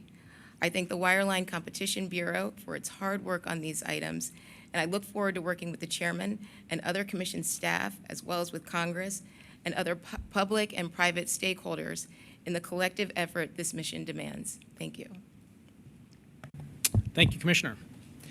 During the COVID-19 pandemic, Congress took specific legislative action to address connectivity issues during this unique period of time. It did so by authorizing the FCC to use a newly created Emergency Connectivity Fund to support eligible equipment and services at locations other than the school. At the time, I supported the agency's rules implementing that program, given the specific statutory authority from Congress, including for funding Wi-Fi connectivity on school buses. But when the COVID-19 emergency ended and the FCC's statutory authority for this particular program expired, rather than winding down the program, the FCC decided to keep it going. It sought to permanently expand the E-rate program despite clear statutory limits by including funding for Wi-Fi on school buses through a different and pre-existing statutory scheme. I raised objections at the time and called for a full accounting of ECF spending to help us better understand what worked and what didn't. Unfortunately, those calls went unanswered. Today's decision corrects course. It restores the FCC's commitment to following the law as written and respecting the intent of Congress as reflected in the text of the statute. In fact, Section 254 of the Communications Act is clear. E-rate funding is meant to enhance access to telecommunications services in classrooms and libraries. A school bus is neither. We cannot simply reinterpret the statutory term classrooms to mean any place where learning might occur. That's not how statutory interpretation works, and it's not how responsible policymaking should work either. So today's decision puts an end to the unlawful use of E-rate funds for Wi-Fi on school buses. It ensures we're acting within the bounds of the law and serving as good stewards of federal dollars just as Congress intended. For all their great work on the item, I'd like to thank the FCC's team once again, in particular Allison Baker, Sarah Citron, Bradley Craigmile, Kate DuMichel, Gabby Gross, Andrea Kelly, David Consul, Richard Mallon, Molly O'Connor, Nick Page, Chris Santini, Johnny Schreiber, Derek Yo, and Chin Yu. We will now proceed to a vote on the item. Commissioner Gomez. Dissent. Commissioner Trustee. Approve. The chair votes to approve. The item is adopted with editorial privileges as requested. Madam Secretary, will you announce the next, I think maybe last, item on today's lengthy agenda? Mr. Chairman and Commissioners, item 7 on your agenda, addressing the homework gap through the E-rate program, is your last item from the Wireline Competition Bureau and your final item today. Chief Calashone, you've got the same team, you're ready to go. We now present an order on reconsideration that, if adopted, would rescind the E-rate rules adopted in July 2024 and prevent USF funding from being used for Wi-Fi hotspots. I'd like to thank the Bureau team, as well as our colleagues in the Office of General Counsel and the Office of Economics and Analytics for their work. Kate DuMichel will now present the item. Good morning, Mr. Chairman and Commissioners. Today's order on reconsideration, if adopted, grants a petition for reconsideration of the July 2024 E-rate hotspots order and makes Wi-Fi hotspots and associated wireless internet services used by students and library patrons at their homes and other off-campus locations ineligible for E-rate support. Under Section 254 H1B of the Communications Act, telecommunications carriers must provide services to elementary schools, secondary schools, and libraries for educational purposes at discounted rates. The order concludes that the off-premises use of Wi-Fi hotspots and associated wireless internet services does not constitute an educational purpose, given the many ways they could be used.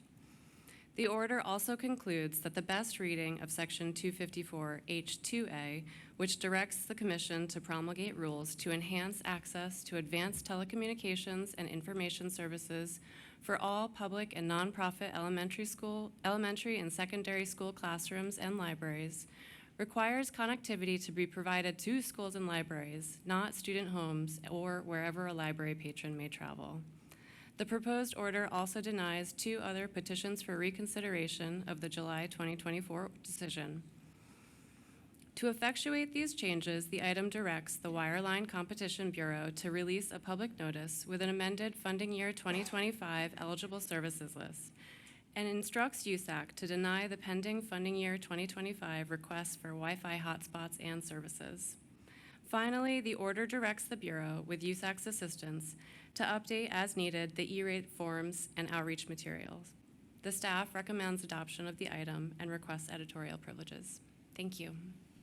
Thank you for the presentation. We'll now turn to comments from the bench, if any, starting with Commissioner Gomez.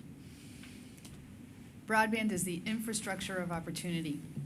Across the political spectrum, lawmakers have acknowledged the existence of the digital divide, the gap between those who have access to affordable, reliable broadband and those who do not. For more than 25 years, the FCC's E-rate program has helped us narrow the digital divide by making telecommunications and information services more affordable for schools and libraries. It has connected library patrons, empowered teachers, and equipped students with digital skills.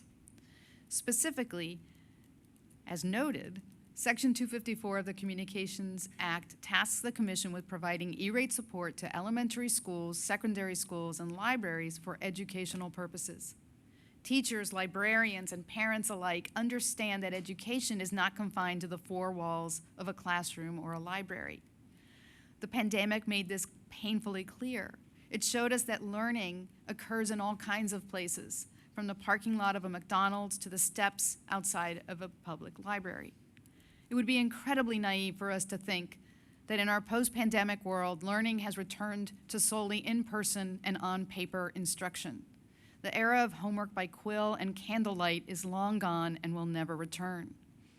Technology and telecommunications services change year after year, and that's why Congress expressly authorized the Commission to update the E-rate program over time by designating additional services for support. In doing so, Congress gave the FCC permission to expand applications of E-rate funding as the technologies used to educate children evolve. When the E-rate program was implemented, dial-up internet was the standard, and today, September 30th, 2025, AOL is discontinuing dial-up service. It is safe to say the landscape of communications technology has changed dramatically throughout the life of the E-rate program.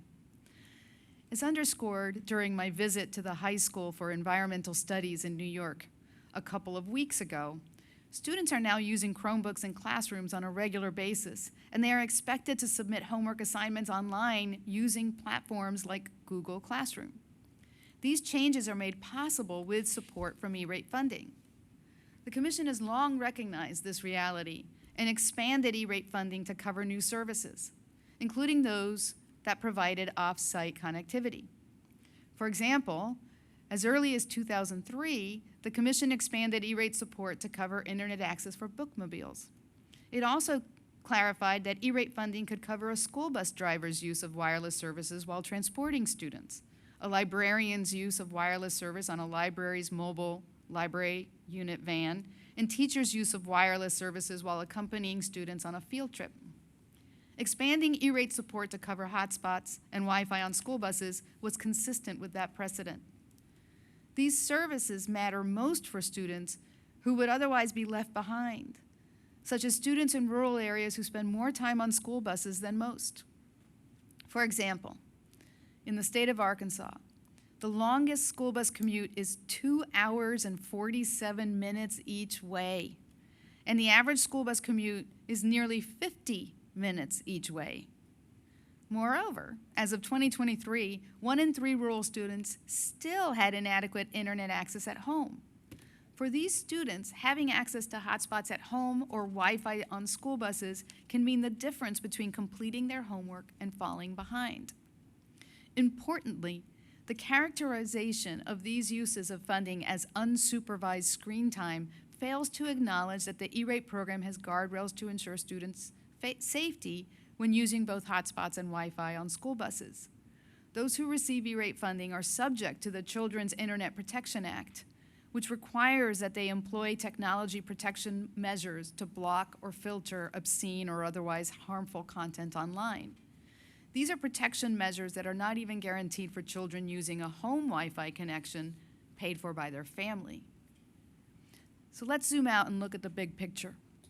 Across the political spectrum, policymakers have identified global leadership in artificial intelligence as a national priority. But we cannot expect to lead if we fail to equip today's students and tomorrow's innovators and technologists with the digital skills they need to succeed. Without support for connectivity, that pipeline dries up, and in the long run, we and the communities lose out. We learned the same lesson from the Affordable Connectivity Program. It was the most successful tool our country has ever had to address the digital divide. When funding for the program lapsed last year, millions of households lost support, and without it, the struggle to afford reliable high-speed broadband continues to loom large. I strongly believe that Congress should establish another affordability program. If the Commission votes to take away funding for hotspots today, the need for a new affordability program will only become more urgent.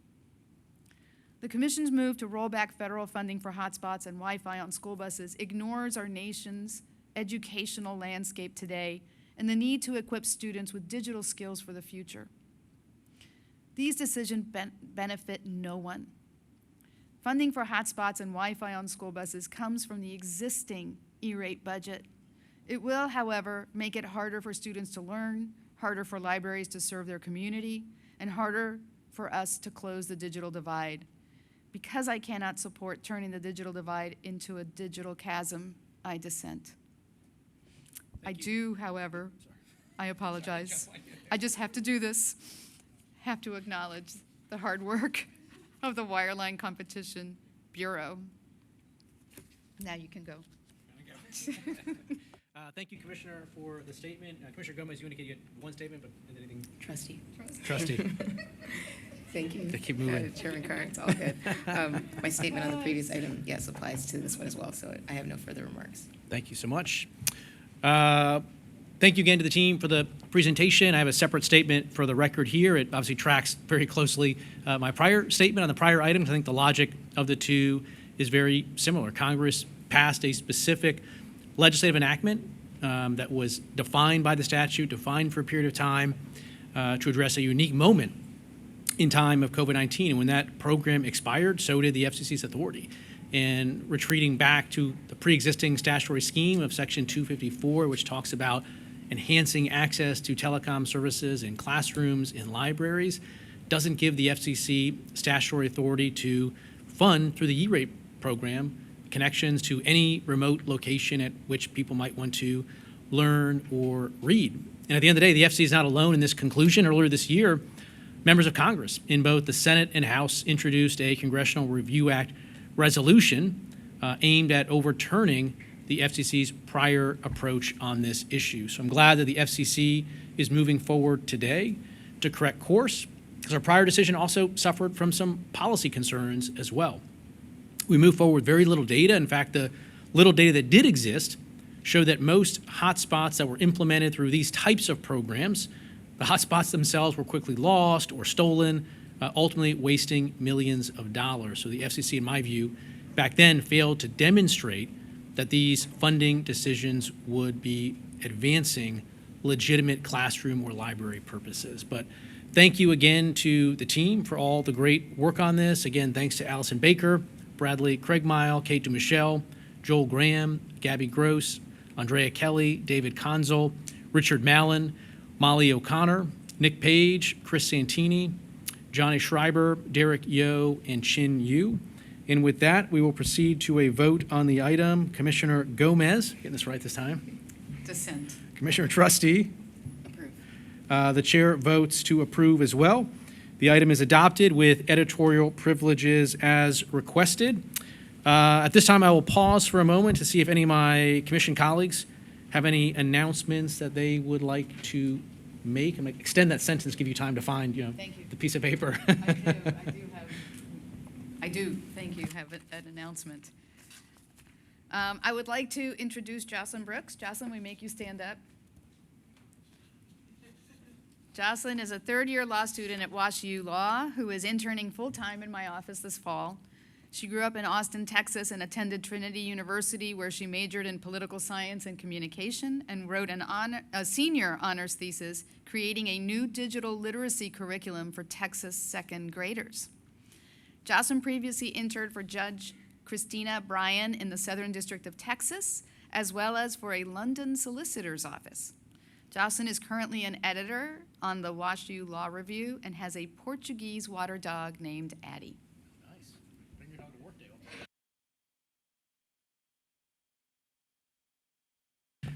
Dale. Commissioner, any announcements? Yes, so it's been a while since we've had an open meeting, so I'll formally announce staff who have joined within the last several weeks. So Marcus Mayer has joined my office as a senior legal advisor. Yes, the machine, covering wireline enforcement, media, and consumer issues. Fatima Brown has also joined as a staff assistant, where before she was with the Space Bureau. And Will Holloway has agreed to serve as a permanent legal advisor, covering wireless, space, international engineering and technology, and public safety issues. They're terrific. So if you don't know them, please get a chance to. Yeah, great team. Thanks, Commissioners. Before we adjourn, I'd like to make a few announcements of my own, both my office and the building more generally. First up is Allison Howell, if you're the required standing up. Allison recently joined my office as a law clerk. She just graduated in May from Pepperdine's Caruso School of Law.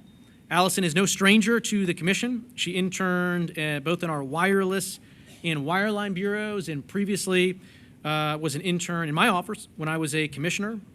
Previously, she clerked for a federal judge in the Southern District of Texas and as a research assistant to a constitutional law professor. Having had Allison be in the office and in the building before, she's really hit the ground running and helping on a lot of initiatives that we're running out of the chair's office. So thanks so much to Allison for joining the team. Next up are our honors attorneys. I think you guys are all roughly here, is that right? You guys can either stand up individually or together, but there's sometimes safety in numbers if you want to do that. But I'm pleased to announce 5 honors attorneys who joined the commission this month. Please stand, I guess, and be recognized as I go through it. But Amanda Igra. Amanda, thanks so much. Joined the Office of General Counsel. Devin Loveland. Devin is joining the Media Bureau. Sarah Ramju, who's not here today, will be joining the Wireline Competition Bureau. Andrew Ware is joining the Wireless Telecommunications Bureau. And finally, Delaney Wood has joined us in the Space Bureau.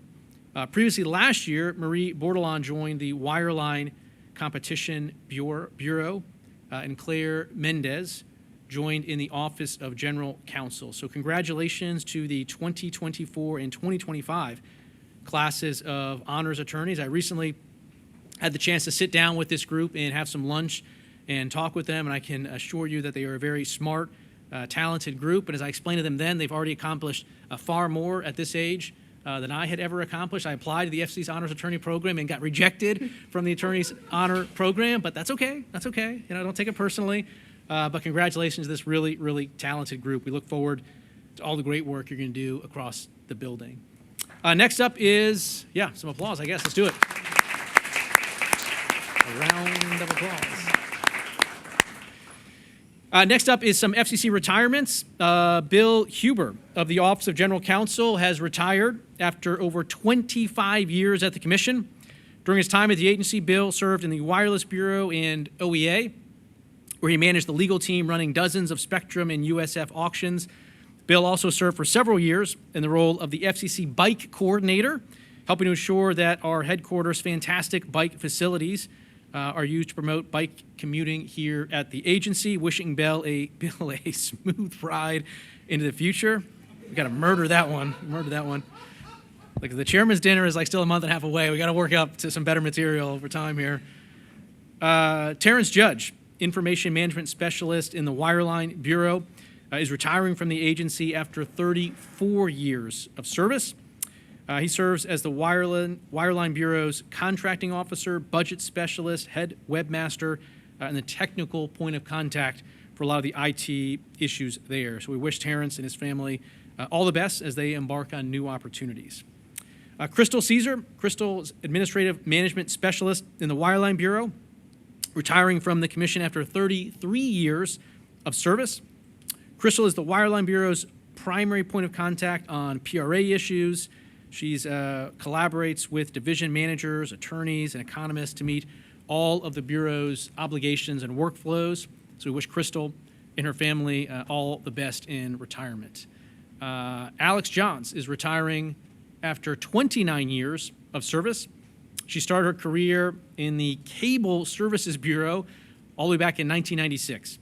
And other than one exciting year serving as legal advisor to Commissioner Copps, she's spent almost her entire FCC career in the Competition Policy Division of Wireline, where she's worked on many, many telecom rulemakings, too many to count, spent time reviewing transactions and forbearance petitions, and critically has mentored so many folks here at the agency.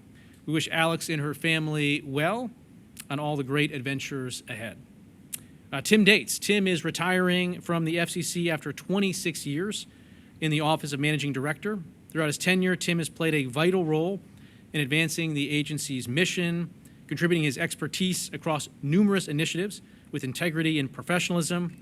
Tim's dedication to solving difficult issues while always maintaining a calm demeanor have meant a lot to his team and staff throughout the agency. We thank Tim for his remarkable run in public service.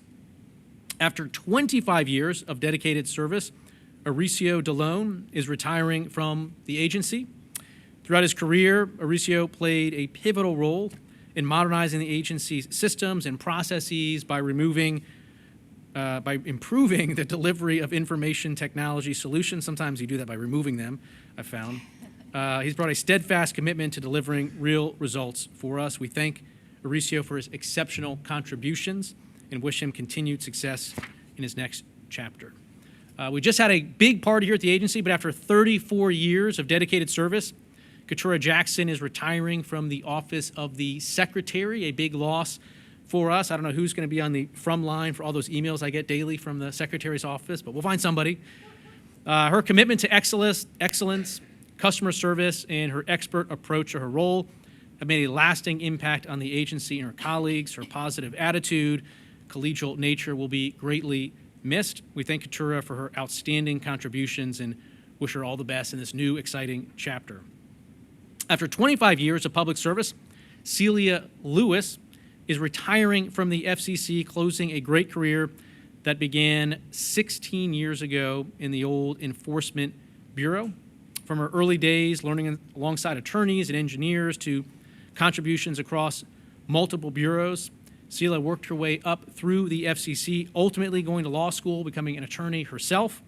Celia leaves with deep gratitude from all of us here, having hit countless milestones and accomplishments, and we're very excited to see what she accomplishes next. Andy Mulitz. Andy joined what used to be the Tariff Division all the way back in 1991. Over the following 34 years, he worked as the legal branch chief in the Accounting and Audits Division, chief of the Compliance and Oversight Group in the Office of Managing Director, and then as an attorney advisor in the Enterprise Acquisition Group. Andy has been a dedicated public servant, and we wish him all the best as he leaves the agency. Keith Morgan. Keith is retired from the commission in September after nearly 8 years of service as Deputy Bureau Chief in the Enforcement Bureau's front office. During his time in EB, Keith oversaw portfolios including investigations and hearings, market dispute resolution, the fraud division, and the telecom consumer division. So Keith's good nature, his calm demeanor, and his excellent legal skills will certainly be missed across EB and the agency. Stephen Hansen has retired from the commission after 23 years of federal service. He retires from the Spectrum Enforcement Division, same division that I started out as an intern all the way back in 2002, 2003, where he was Deputy Division Chief. Steve was instrumental in many public safety-related and enforcement cases. While in Spectrum Enforcement, we thank him for all of his service. Johnny Joe Garrity, a field agent in the Chicago office, is retiring after over 30 years of government service. Johnny Joe helped lead as the regional director, and his team has been on some very important investigations, administrative tasks, and special projects over the years. Johnny's going to spend the first year of his retirement enjoying time with his family and friends.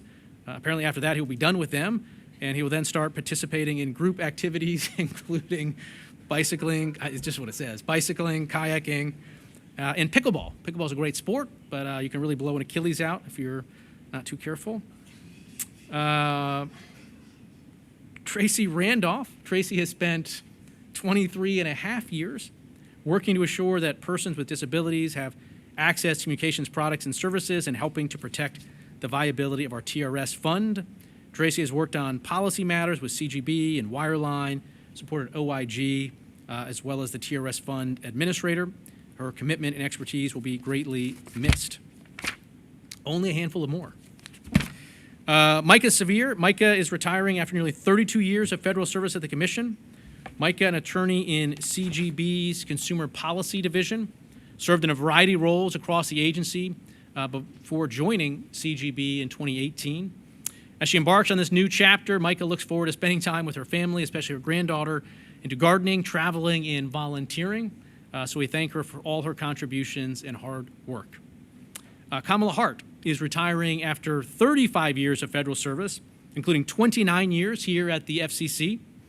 She served in different roles throughout the agency before finding a great home in CGB. She plans to travel and continue her quest to become the ultimate pickleball queen, I'm told. There's a lot of pickleball going on at this point in the agency. We thank her for all her contributions and hard work. Wish her the best. Two more, Douglas Klein. Doug Klein is retiring from the FCC's Public Safety Bureau. We served as a communications security specialist. Doug joined the FCC first all the way back in 1989.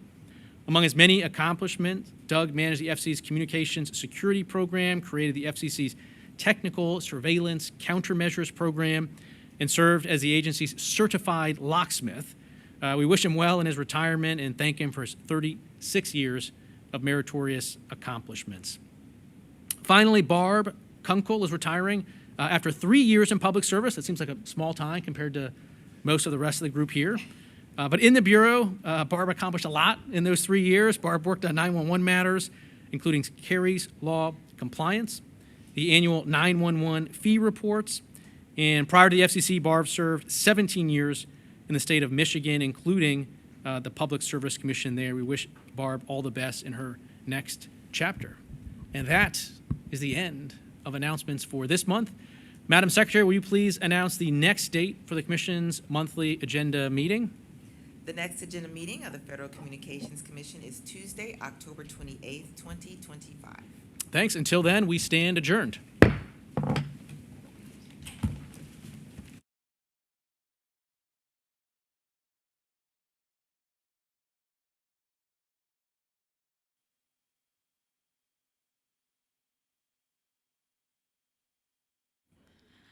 Hello, everybody. Thank you so much for getting all in place. I don't have to bang a gavel or anything like that. So we're going to be starting our chairman's press conference momentarily. As a reminder, if you could just please identify yourself and your outlet, and we'll be taking one question from each reporter.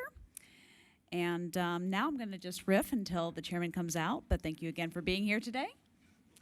Here we are.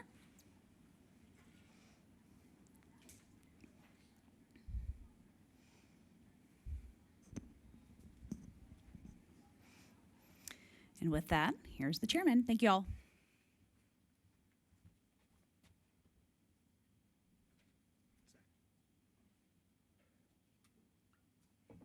Well, thanks so much. It's been, I guess, almost 2 months since we saw you all last. I'm glad to see so much interest in the FCC. I haven't seen this much interest in the agency since one of our net neutrality fights that we went through, but all are welcome. It's so good to see everybody. With another busy month here at the agency, executing on our Build America agenda. We went through wireline infrastructure, wireless infrastructure. For me, I'm particularly pleased at the progress we made here on contraband cell phones. It's an issue that I and others have been focused on for quite a while. I think it's a really important public safety matter that has flown under the radar for a lot of people. So I'm glad that we're seeking comment there. Separately, obviously, we are proceeding apace with our plans in the event that there is a government shutdown. We have our furlough notices that are ready to go. We have public-facing documents and guidance that will come out down the road here. But hopefully, at the end of the day, it's not needed. But we are ready to go at the agency, and we'll have further public-facing guidance for stakeholders and internal guidance for staff, and that happens. But beyond that, we're just continuing to execute on an aggressive agenda. So with that, happy to open it up down here. Hi, Chairman Carr. Chris Cole with Law 360. I just wanted to ask, you had kind of indicated during the delete item that you had maybe another tranche of regulations you wanted to look at next that was perhaps more substantive. Could you give us a better idea of what you're saying there? Yeah, basically, it's just a high-level point where this first phase, we've had all of the Bureau and offices go through their portions of the CFR and basically bucket things into what's, the lowest of the low-hanging fruit in terms of rules and regulations that have been overtaken by events or invalidated by courts, but nonetheless stayed on the books. We're sort of getting to the end of that project, and we're going to be looking, bigger picture, more deregulatory items. I don't know per se that we're going to do sort of individual delete initiatives in this next tranche. It may be that you see it as part of, broader proceedings, but, we're in the midst of transitioning to it, but no sort of substantive announcement on that front for you. Hi, Chairman. Kelsey Griffiths with Bloomberg News. You've spoken many times about how you want to empower local stations to make decisions about what they air that would best serve their communities. But in the Jimmy Kimmel matter, it was not the individual local stations that pulled his show from the air, but it was two large station group owners that amount to about 23% of ABC's national audience. I wanted to ask, how do you square that desire to encourage local stations to serve their communities with your advancement today of an inquiry that would potentially let large station owners and networks both amass more power? Well, on part of that first question, those station group owners are the owners of the local stations. They have managers in each of the communities. And I mean, look, going back even to last year, I wrote a letter to Disney, to Bob Iger, and I talked very specifically about sort of the North Star approach that I'm going to be taking when it comes to media regulation. I said then that you can really divide the media ecosystem into two main buckets. You have the national programmers, Disney, ABC, Paramount, Comcast, Fox. They aren't licensed by the FCC in that capacity. They have no public interest obligation.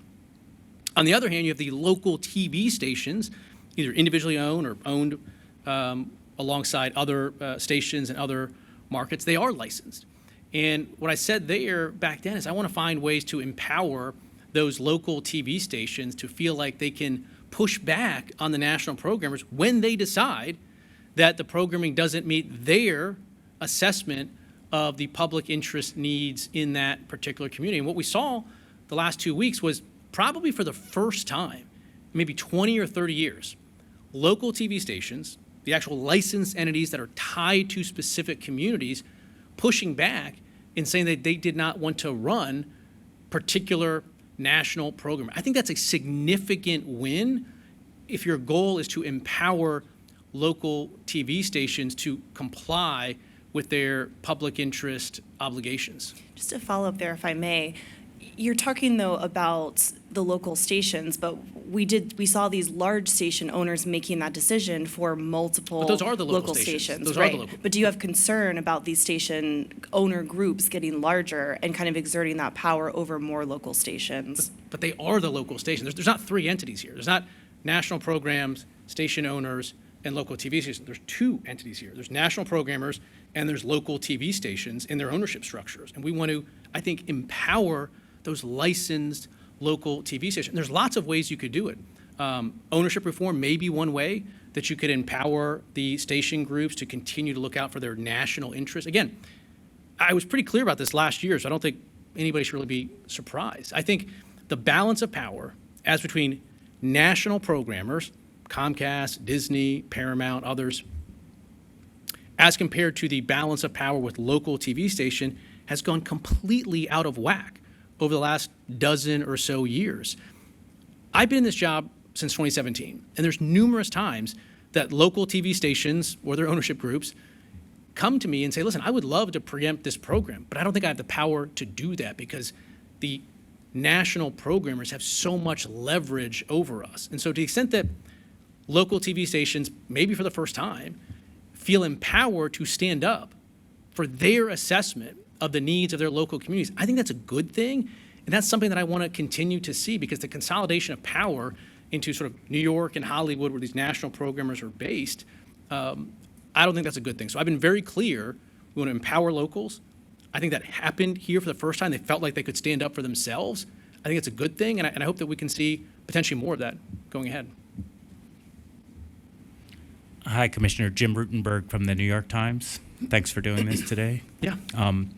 So in the last couple of weeks, we've seen from you a lot of discussion about individual programs. I think last week you had mentioned, or maybe 2 weeks ago, within the last 2 weeks, The View as something maybe the FCC should look at in terms of whether it's bona fide news. Is there going to be much more activity sort of out of the FCC itself, not from the station level or the local level, looking show by show whether these national programs are meeting, or syndicated programs are meeting the the public interest standards or equal time considerations? How deep do you expect to go from the perch of the FCC? One of the things I've been pretty clear about is I think for, again, several years or decades, the FCC has walked away from enforcing the public interest standard when it comes to local broadcasters. Again, national programmers, other than the station groups that they own, aren't licensed by the FCC. And I don't think the FCC walking away from enforcing the public interest standard has been a good thing. Again, remember, local broadcasters, and this is why having sort of a national debate about this is a little bit complicated. I think there's been a bit of a crash course for people, but trying to educate mass media on the intricacies of the Communications Act and broadcast law, I think has been interesting to observe. But again, licensed broadcast TV is fundamentally different than other distribution means. Cable shows are different, right? Cable shows are not licensed by the FCC. You can like it or not like it, but on licensed TV, which again has been given originally spectrum for free, a unique license to operate on specific megahertz, which denies other people the ability to do that, special statutory protections as well. There come with it public interest obligations. That means there's a news distortion policy at the FCC. There's a broadcast hoax rule. There's the public interest standard itself. There's indecency rules, obscenity rules, there's kid vid. So broadcast, licensed broadcast is fundamentally different. Those obligations don't apply to cable, they don't apply to streaming, they don't apply to the person on the soapbox on the street. And so what I've said is all across the board, I want to reinvigorate the FCC's enforcement of the public interest standard and all of the various different rules and permutations that come from it. And that's what we're going to do. But I think it's necessary. I mean, again, if you look back, it's not just my opinion, but when it comes to sort of legacy national news, I mean, trust has just been in an absolute nosedive. It used to be that, legacy mainstream media could say, well, we're at least more sort of trusted than Congress, but now they've fallen even below Congress. So I think the FCC stepping back from the public interest obligation is, not something that has been a good thing. But we're going to keep enforcing it. Just a follow-up. So we look back to FCC Chair Fowler under Reagan as sort of the icon for most Republicans I've ever spoken about. You guys look back at a lot of Republicans and say they're the icon, but I don't think they got the icon treatment at the time. People love Ajit Pai now, which I think is amazing. That guy was like the most vilified FCC chair, and people are like, well, if we only had Ajit Pai, we'd be so much better off. Well, that's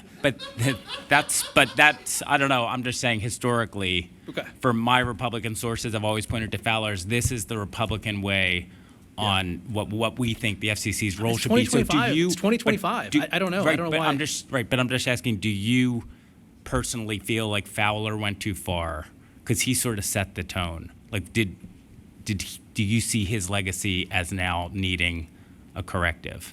Look, I have no comment on the Fowler chairmanship. I honestly don't even recall all the particulars, obviously, at this point of what happened in that time. But what I can tell you is, over the last dozen or so years, the FCC walking away from enforcing the public interest standard, I don't think is us complying with the laws passed by Congress. Look, it's fine if Congress wants to say, listen, we no longer want licensing obligations on broadcast. We don't want the public interest standard. We don't want news distortion. Congress can do that.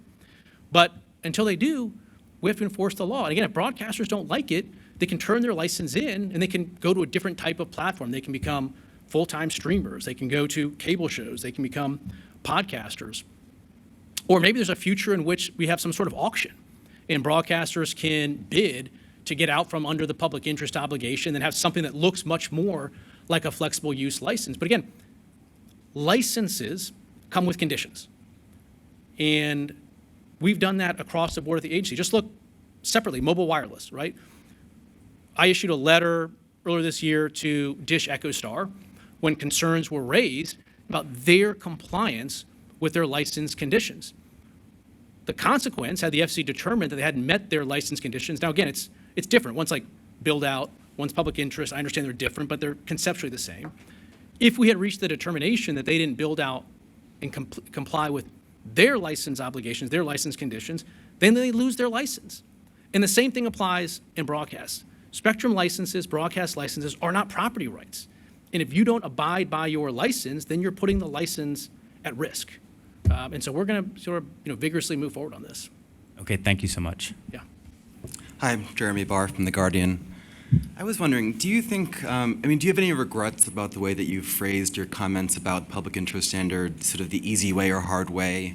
Do you think that was kind of characterized? You obviously became kind of a national figure, one of the most talked about people in the country. Do you think that you would have made your point in a different way in terms of what you meant about the actions that the networks and affiliates can take? Well, look, I think when you look back and you look at the full words that I said, the full context of the interview, I think it's very clear what I was talking about. And more specifically, it was very clear what I was not talking about. There was no threat made or suggested that if Jimmy Kimmel didn't get fired, that someone was going to lose their license. I've seen that there's a lot of Democrats that are writing letters saying that that is what happened, and it simply didn't. But look, I think for a lot of Democrats, this has really been about distortion and projection. It's been distortion because, again, if you look at my exact words, that's not what I said. You don't have to take my word for it. Look at the actual words that the companies that were involved in this said. Between Nexstar and Sinclair and Disney itself, I think they've each gone through 3 or 4 waves of comments, and every single time they have spoken about the fact that they made this decision as a business decision based on their assessments either of their brand at Disney or for the local stations, their assessment of the needs of the community at a sort of very unique moment in time that they made those decisions, that it wasn't based on pressure. But I think it's been projection too, because it's interesting to me. The very same Democrats that are saying that I said something that I didn't are the same ones that engaged in that exact same type of conduct that they claim that I did. So a lot of these senators, for example, in 2018, they wrote a letter to the FCC, about a dozen Senate Democrats, calling on the FCC to investigate Sinclair, one of the stations involved here, for what? For, in their view, a pattern of what they viewed as news distortion. They told the FCC to take action up to and including revocation of their license. Right, so the actual license revocation threat came from a dozen Senate Democrats in 2018. But I don't remember that being a national story. I mean, you can correct me, you can raise your hand if anyone here wrote about that story. It didn't happen. Subsequently, during the Biden years, this FCC failed to renew dozens and dozens of routine license renewals for Sinclair in the wake of that. In 2023, this FCC determined to be in the public interest to move forward with seeking public input on the possible revocation or loss of a Fox Philadelphia broadcast TV station for content aired on Fox News cable, which is not something that comes within that particular proceeding that they had teed up. So there is actual instances here of pressure from the government, but it's the same Democrats that are claiming it here that have engaged in it. Again, we just saw last week, Google came out and said that it banned people or content that complied fully with their policies after repeated and sustained pressure from the Biden administration. Back in 2021, Democrats in Congress wrote letters to cable companies, essentially pressuring them to drop Fox News and OAN and Newsmax because of their newsroom's decisions. And in fact, many of those cable channels were, in fact, dropped. I mean, the list goes on and on. So I think ultimately, there's a lot of Democrats here that have engaged in distortion of what happened, and frankly, projection for their own past conduct. Just a quick follow-up. I mean, were you disappointed that Nexstar and Sinclair started airing the show again? I wouldn't say I was disappointed. I mean, look, these are decisions ultimately that were for them to make, both the ultimate decision to preempt and the decision to put them back on. Fundamentally, the question, again, of the balance of power between Disney and local TV stations is still one that weighs predominantly in Disney's hands. So the ability of a local TV station that wants to preempt, they can only do that so long before the economic pressure and the pressure generally becomes too much for them. So for my part, I'm very pleased that, again, for the first time in maybe 20 or 30 years, you had TV stations that says, we don't think this fits right now, at this moment in time, the communities we serve. Again, you're talking, places like Utah, and they exerted the right to preempt. But I don't think there was ever an expectation on my part that they'd be able to do that for any sort of real sustained period of time. But maybe now there is a permission structure here where they feel like they or other groups or local stations can push back. So again, I think we got to shift the power. It's New York and Hollywood are not licensed by the FCC. They don't have a public interest obligation, but the local broadcast stations do. Thank you. Hi, Chairman. Diego Munoz from Punchbowl News. You've spoken extensively about the Democratic criticism of your remarks regarding Jimmy Kimmel. But there were also a lot of Republican criticism from senators like Ted Cruz, Rand Paul, and even former Majority Leader Mitch McConnell. Could you address the GOP criticism of your remarks? And have you spoken with Senator Cruz since he made his remarks? Look, I think I've addressed now in multiple different contexts. I was speaking at a conference in New York. I think there's been a full and robust sort of national airing of these views. And again, my position has been that there's a lot of Democrats out there and the media that took one sentence of an interview that I said and took it out of context. And I've been pretty clear that when it comes to those particular Democrats, this has been sort of an episode, in my view, of projection and of distortion. I think what's clear is when I was speaking there, we were talking again fundamentally about news distortion complaints. When it comes to news distortion complaints, there's an easy way that those can be dealt with. Either the TV stations and the national programmers can work it out, or the potential complainant can work it out privately. I think we see that actually a lot.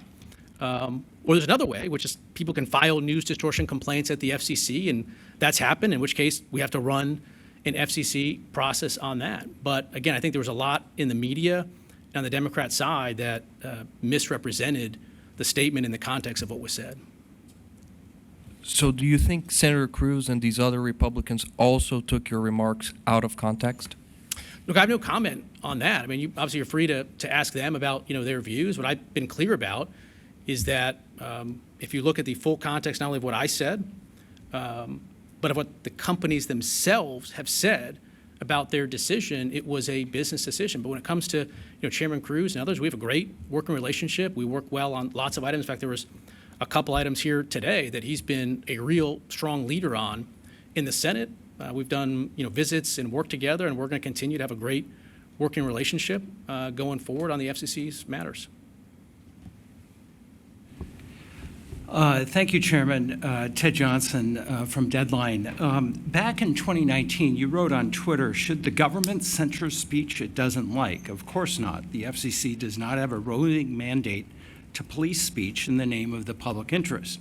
Now, as FCC chair, you have cited the public interest obligations of broadcasters as you've singled out Jimmy Kimmel, The View, other late-night hosts, CBS News. Isn't that policing speech?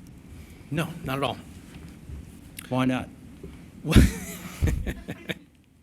Look, one, and I'll get to the quote that you're talking about, but a lot of these quotes that have resurfaced, again, sort of fundamentally misunderstand the difference between licensed broadcast and other forms of distribution. When it comes to social media platforms, when it comes to the internet, my position has been very clear. They're not licensed. They have no public interest obligation. And I want to see there a robust, wide open, uninhibited debate. The context of what you're saying with that particular quote had to do with a proposal to ban, I think, vaping products on TV, untethered to anything. It wasn't tethered to, an existing FCC rule like news distortion. It wasn't tethered to anything like broadcast hosts. It wasn't tethered to some sort of determination, either by Congress or potentially by FDA, that there's certain, health or other issues related to this thing. So it was an untethered to FCC precedent. Here, what we're doing is very straightforward. We're just reminding people that the public interest standard exists. There's news distortion, a specific concrete thing. There's broadcast hoax, a specific concrete thing. And there's your need to be responsive to the needs of your local community. So again, I think it's apples and oranges at the end of the day. Thank you. Chairman Matt Daneman, Communications Daily, thank you for making the time. Yeah, it's enjoyable, mostly. You've indicated in the past, recently, that the agency might look at The View and other programs in determining whether they are bona fide news programs. How would the agency go about determining what's a bona fide news program? And is that determination something that's in the public interest?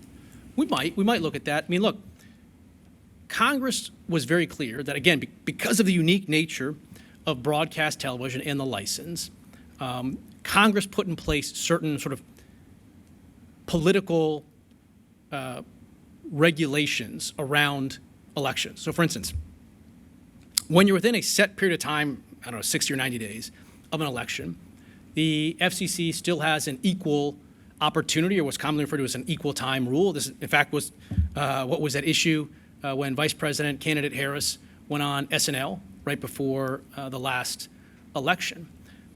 So if you're within that period of time and you put one candidate on, there's an equal time and equal opportunity obligation with respect to opposing candidates.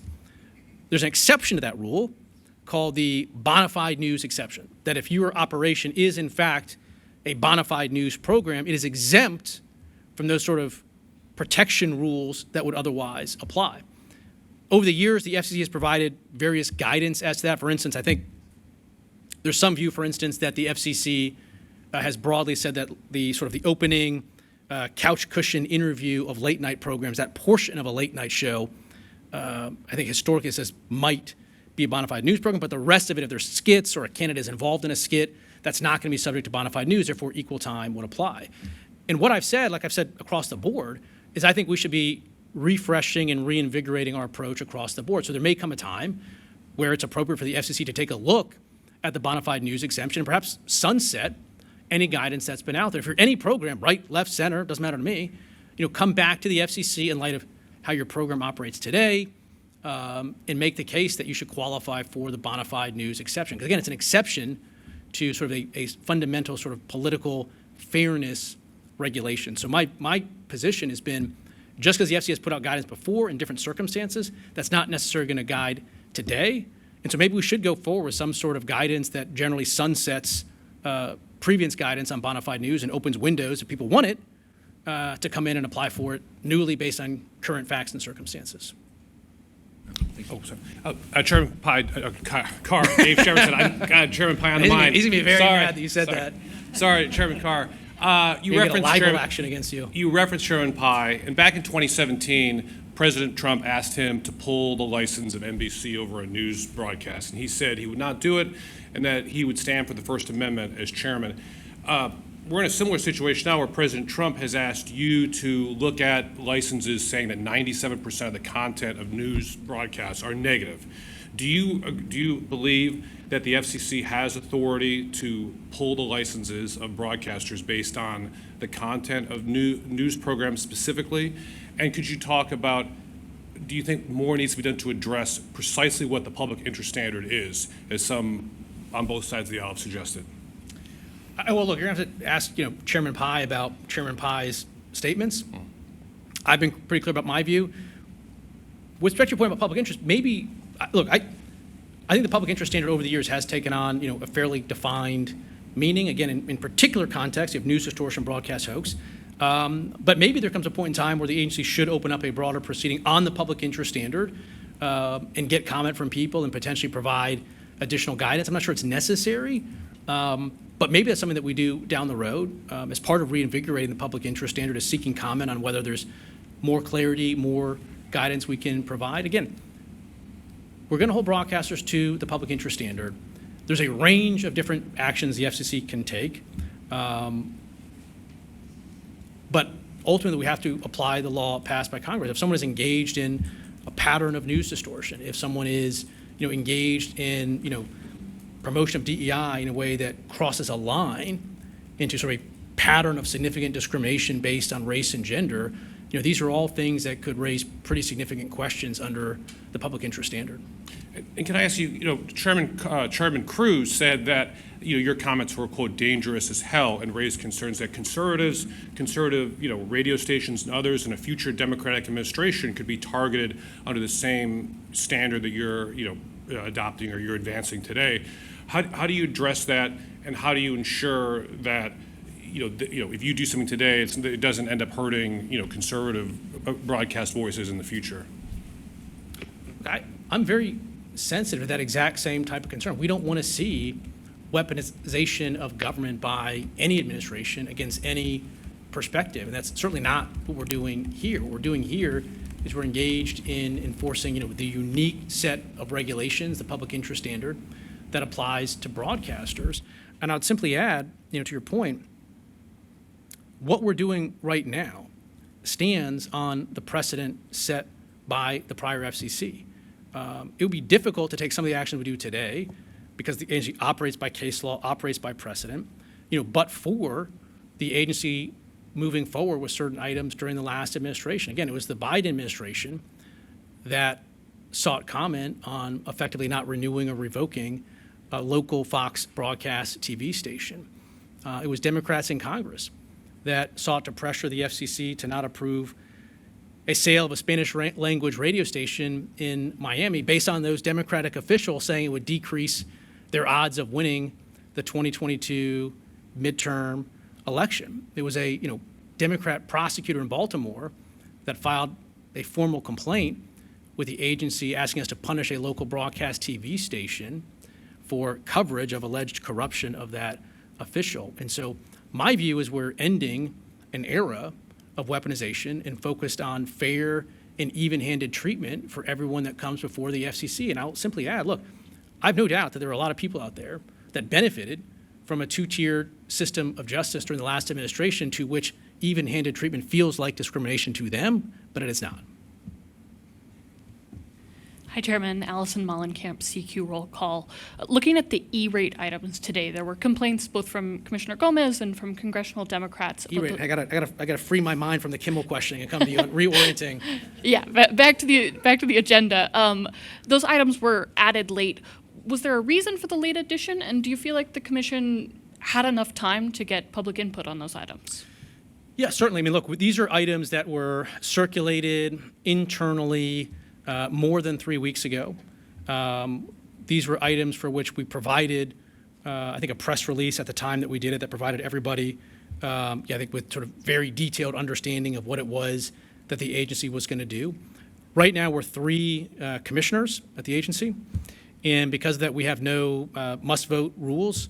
And so the only way that we can sort of make sure that we get things voted in a timely way, now, oftentimes we work very well together to do that, but in the main, the only backstop we have is to put things on the meeting agenda. So this is one that was, again, publicly described more than 3 weeks ago. It's not a complex item in terms of the puts and takes. Everyone, I think, sort of understands the statutory issue at play, the policy issues at play, and ultimately, when we're looking to next year's funding year, we reached the view that it was important to get these done now so we can then move to the next phase, which is providing clarity for the funding year. So for instance, some states or local school districts that want this can shift to other funding streams so they can continue uninhibited if they decide that they want to do this. But we thought it was important to move now on this, but there wasn't, I don't mean to suggest there was a holdup on the vote on any particular commissioner side at all. It's just we decided that now was the right time to bring it forward for a vote. Thank you. Yeah. Okay, thanks all. Appreciate it. Good to see you.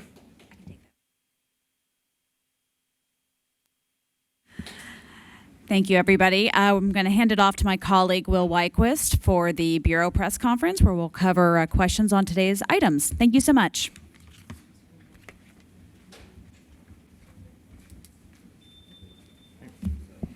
Thank you, Katie. Good afternoon.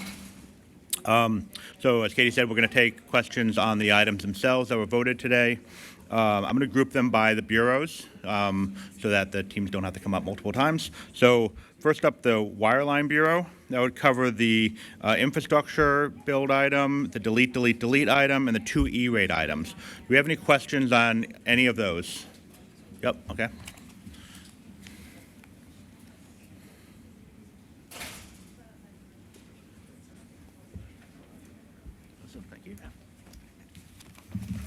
Hi, how can I help? Matt Daneman, Communications Daily. The usual question. On the E-rate and delete items, were there any substantive changes made from the drafts to the final items, anything that affects policy? Certainly not on the delete. I think the only edits were clerical, fixing a footnote here and there, period, comma, sort of stuff. Commissioner Trustee had some edits to the E-rate items. I can leave that to her to discuss. They were her substantive edits, but mostly around closing the gap between the 2023 DR and 2024 rules and the statutory language. That's it. Any other questions on these? Great, thanks. Thank you. Great, thanks. So next up would be the Wireless Bureau, also an infrastructure item, and the contraband cell phone item. Any questions on those items? Matt? Yep. Thank you.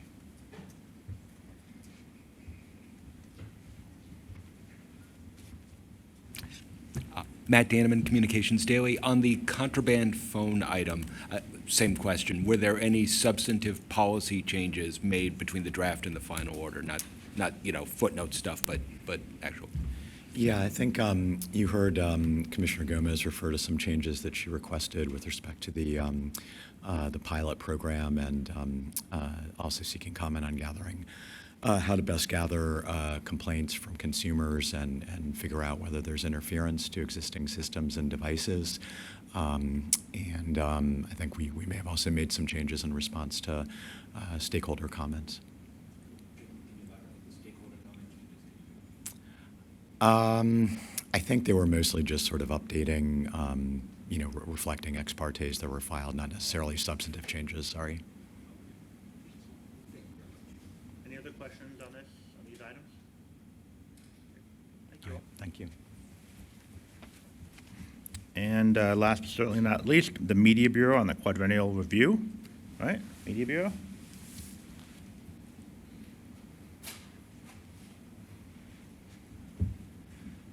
Thanks for giving us purpose, man. I appreciate it. I know nobody wants to go to lunch, so. Specifically on the quadrennial review, can you give a little insight into the edit? Commissioner Gomez had indicated that there had been some edits that had made to it. Can you give a little more color as to that, a little more depth as to what we're talking about in terms of her edits? Yeah, she just had a number of questions here and there that we accommodated. No specific themes to them. It was just kind of sprinkled throughout the item. Oh, but like what sort of questions are we talking about?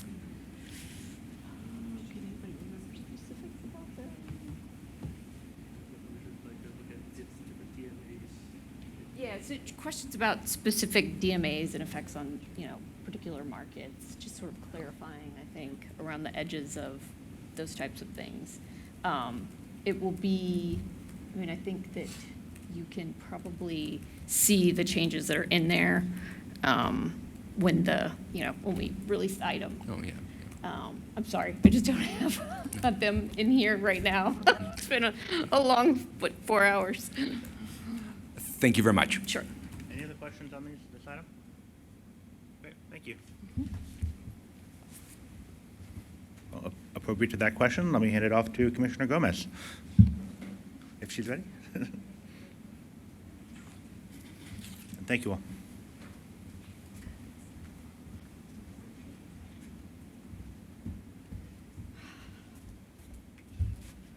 Good afternoon. It's a long day. Sorry. So, as you may know, earlier this year I launched a First Amendment tour to fight back against this administration's campaign of censorship and control. I did that after my own agency launched a series of retaliatory investigations targeted at newsrooms' editorial decisions.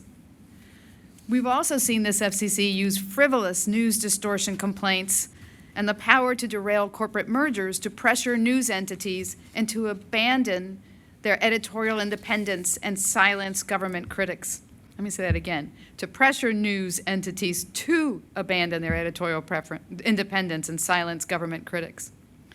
Just recently, we saw one of the most alarming attacks on the First Amendment in recent memory. As I mentioned earlier, first, an ABC reporter was told his coverage amounted to hate speech and that he should be prosecuted just for doing his job. Then the FCC threatened to go after the same network, seizing on the comments of a late-night comedian as a pretext to punish speech it disliked. That led to a show of cowardly corporate capitulation by Disney that put the foundation of the First Amendment at risk. This was no simple business decision. It was a clear act of government intimidation. The FCC does not have the authority, the ability, or the constitutional right to police lawful content or to punish broadcasters for speech government dislikes.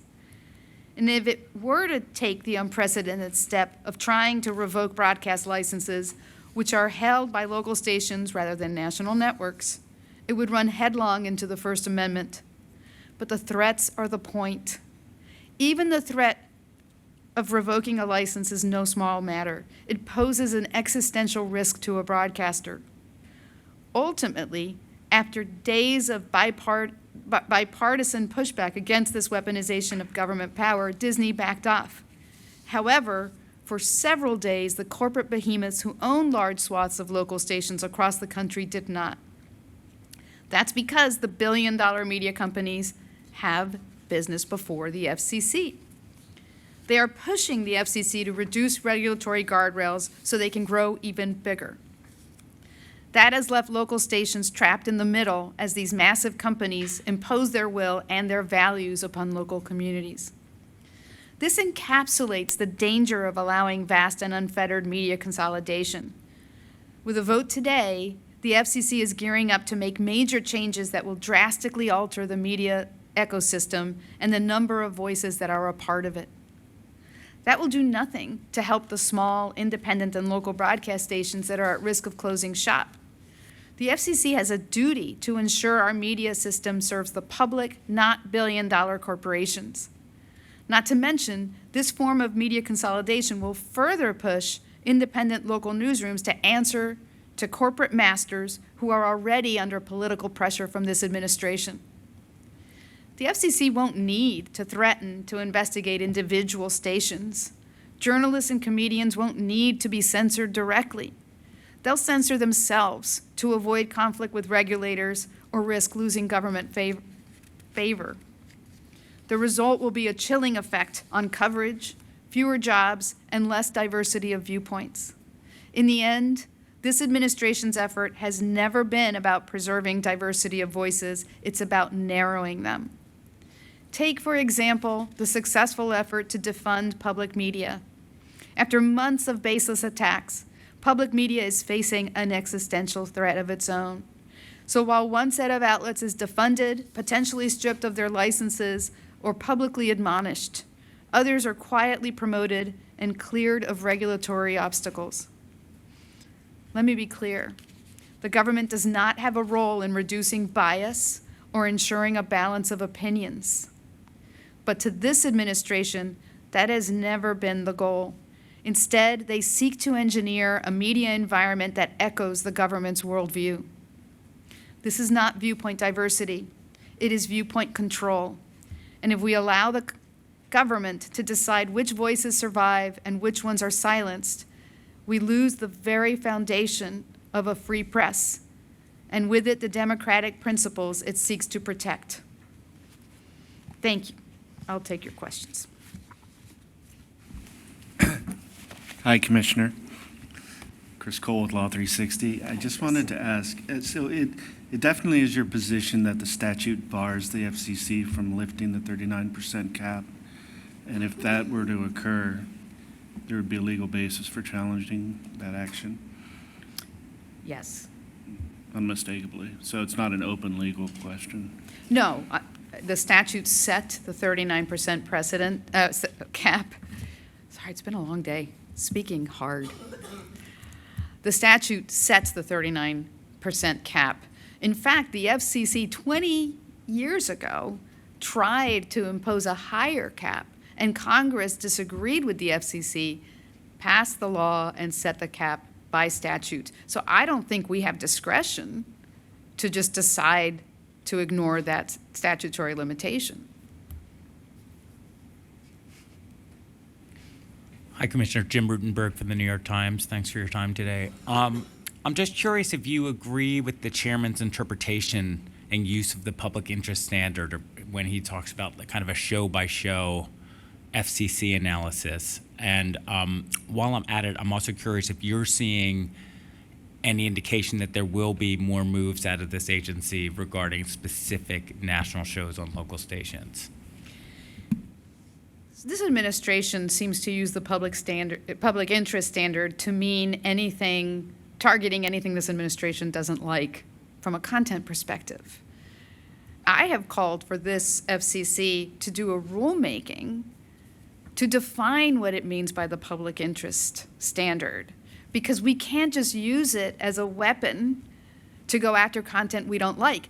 For starters, the First Amendment bars us from doing so, as does the Communications Act, which prohibits us from censoring broadcasters. But that is how it's being used right now. It's being used as a threat. It's an undefined standard.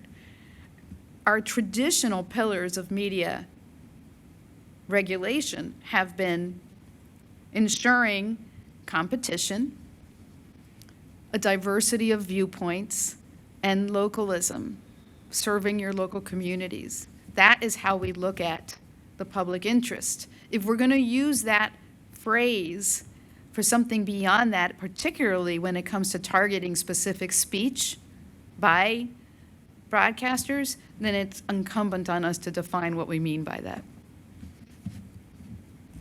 Hi, Jeremy Barr from The Guardian. So the idea about news distortion complaints, Chairman Carr talked about them and how they can be used. Sometimes he seems like he might be encouraging them to be filed. I mean, do you sense that he is, obviously there's an organization, Center for American Rights, that has filed a lot of these complaints against ABC, all the big networks. Is he supposed to be playing more of an independent role, or is it sort of permissible in your eyes to be kind of casting about and saying that perhaps there could be a news distortion complaint if The View, if Whoopi Goldberg says something particular on The View? Like, how do you see that news distortion complaint and the role that the FCC commissioners are supposed to play there? So the news distortion policy is a very strict standard for what the commission looks at when it looks at specific complaints about news distortion. That was a lot of words, sorry. It's very difficult to meet our standard for the news distortion policy. And importantly, our enforcement authority only applies to the local broadcasters. But in order for there to be news distortion, it has to be a significant event with intention to distort. So it's by the management of that local broadcaster. It is very difficult to meet that standard. We are getting numerous news distortion complaints filed, particularly by one partisan organization that is being used as a way to threaten broadcasters not to criticize and to report and to have content, comedic content, entertainment content that this administration likes, and to bar anything that it does not like. So we should not be threatening broadcasters for their content. We are prohibited from doing so by the First Amendment and by the specific provisions of the Communications Act that prohibits us from censoring broadcasters. Hi, Commissioner. Diego Munoz from Punchbowl News. So it sounds like you think it's a good idea to engage in rulemaking regarding the public interest standard. Is that right? Yes, I think if we are going to continue to threaten broadcasters for failing to serve their communities in the public interest, then it is incumbent on us to do a rulemaking asking what that specifically means. What's your view of what it should mean? I think that the public interest requires us to continue to ensure localism, competition, and viewpoint diversity, not to censor specific content just because we don't like it. Thank you. Hi, Commissioner. Ted Johnson from Deadline. And forgive me, I actually have two questions, if you don't mind. My first question is, what is your response to Chairman Carr when he said that he wasn't threatening ABC and Kimmel when he gave those comments to Benny Johnson in his podcast? And the other question is, a lot of legal experts believe that some of these FCC moves, or if they were to act on one of these complaints, are outside of their authority. The only problem is that companies aren't challenging them. They aren't taking them to court. What can you do, I guess, to encourage some of these companies perhaps to challenge the FCC on these issues? Yes, the threats are the point, right? This administration wants capitulation before it gets to the courts because they want the companies to alter their behavior now, and they don't want to risk having it go to court. So initiating complaints, putting a complaint out on public notice, as the FCC did when it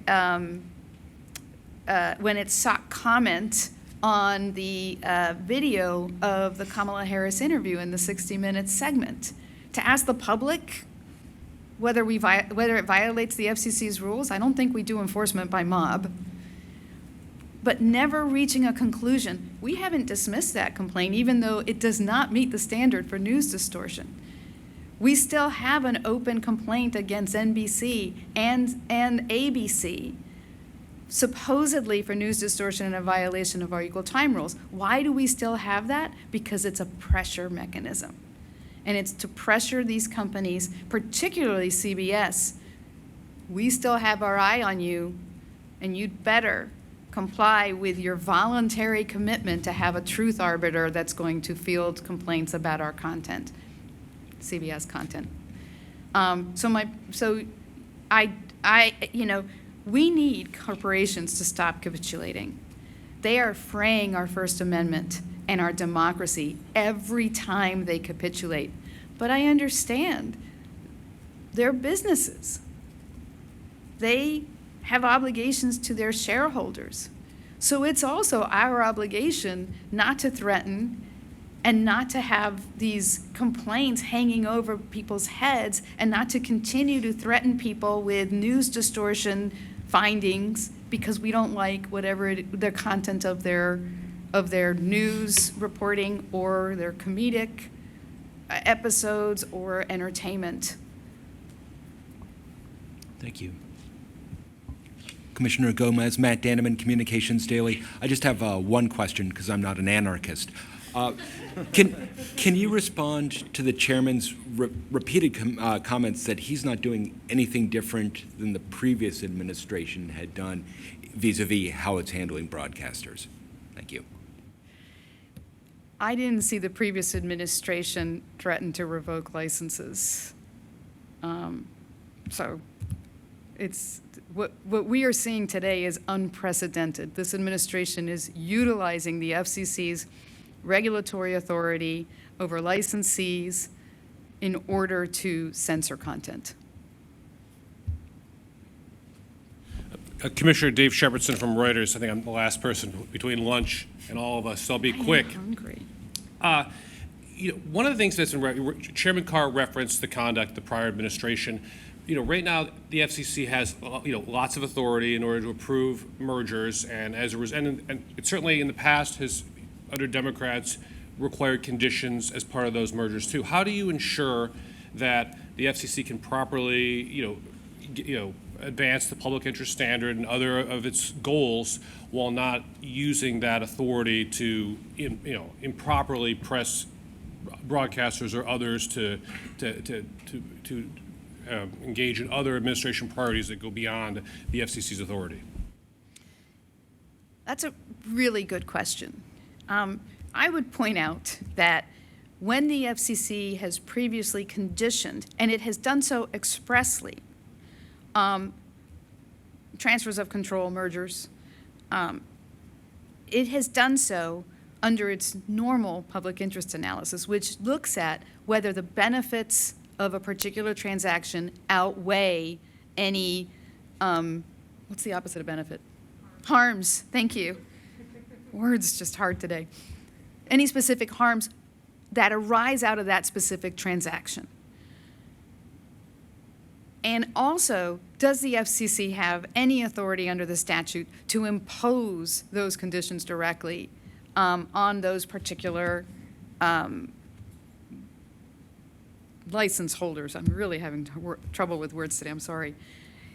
So my point is, not only is this administration pressuring the licensees to adopt practices that are outside of the FCC's authority, but it is doing so with harms that have nothing to do with the specific transaction. So if you look at Paramount and Skydance, the two commitments that were made by Paramount, note they were not conditions of the actual order of the FCC. The FCC approved the transaction after Paramount came in with these concessions, were about eliminating all their diversity, equity, and inclusion programs, which there was no finding of a harm related to diversity, equity, and inclusion in that particular transaction or in all the other transactions where it has had the same requirement of the parties. So you're not addressing a specific harm raised by that specific transaction. Same thing with the commitment to appoint the truth arbiter, which is the ombudsperson reporting directly to Paramount to field complaints about content. It has nothing to do with a transaction between Paramount and Skydance. There is no specific harm raised by that. So I think the FCC needs to go back to its traditional merger analysis and to making sure that if it's going to make requirements of parties as a condition of approving a particular transaction, it is effectively regulating. It better be within its remit under the Communications Act. Sorry, and super briefly, on the news distortion standard, sorry, I know, I'm sorry. The last time the commission, acted on news distortion was in, the early 90s involving, Dateline and basically planting explosives on a truck that turned to make it blow up on camera. But even in that case, the FCC only admonished the station didn't withdraw the license. Do you have a clear sense of what the current FCC thinking is on the news distortion standard and what might merit some more severe action by the commission? I don't know what's coming, but I can tell you it's entirely inappropriate for this FCC to censor content based on some vague standard.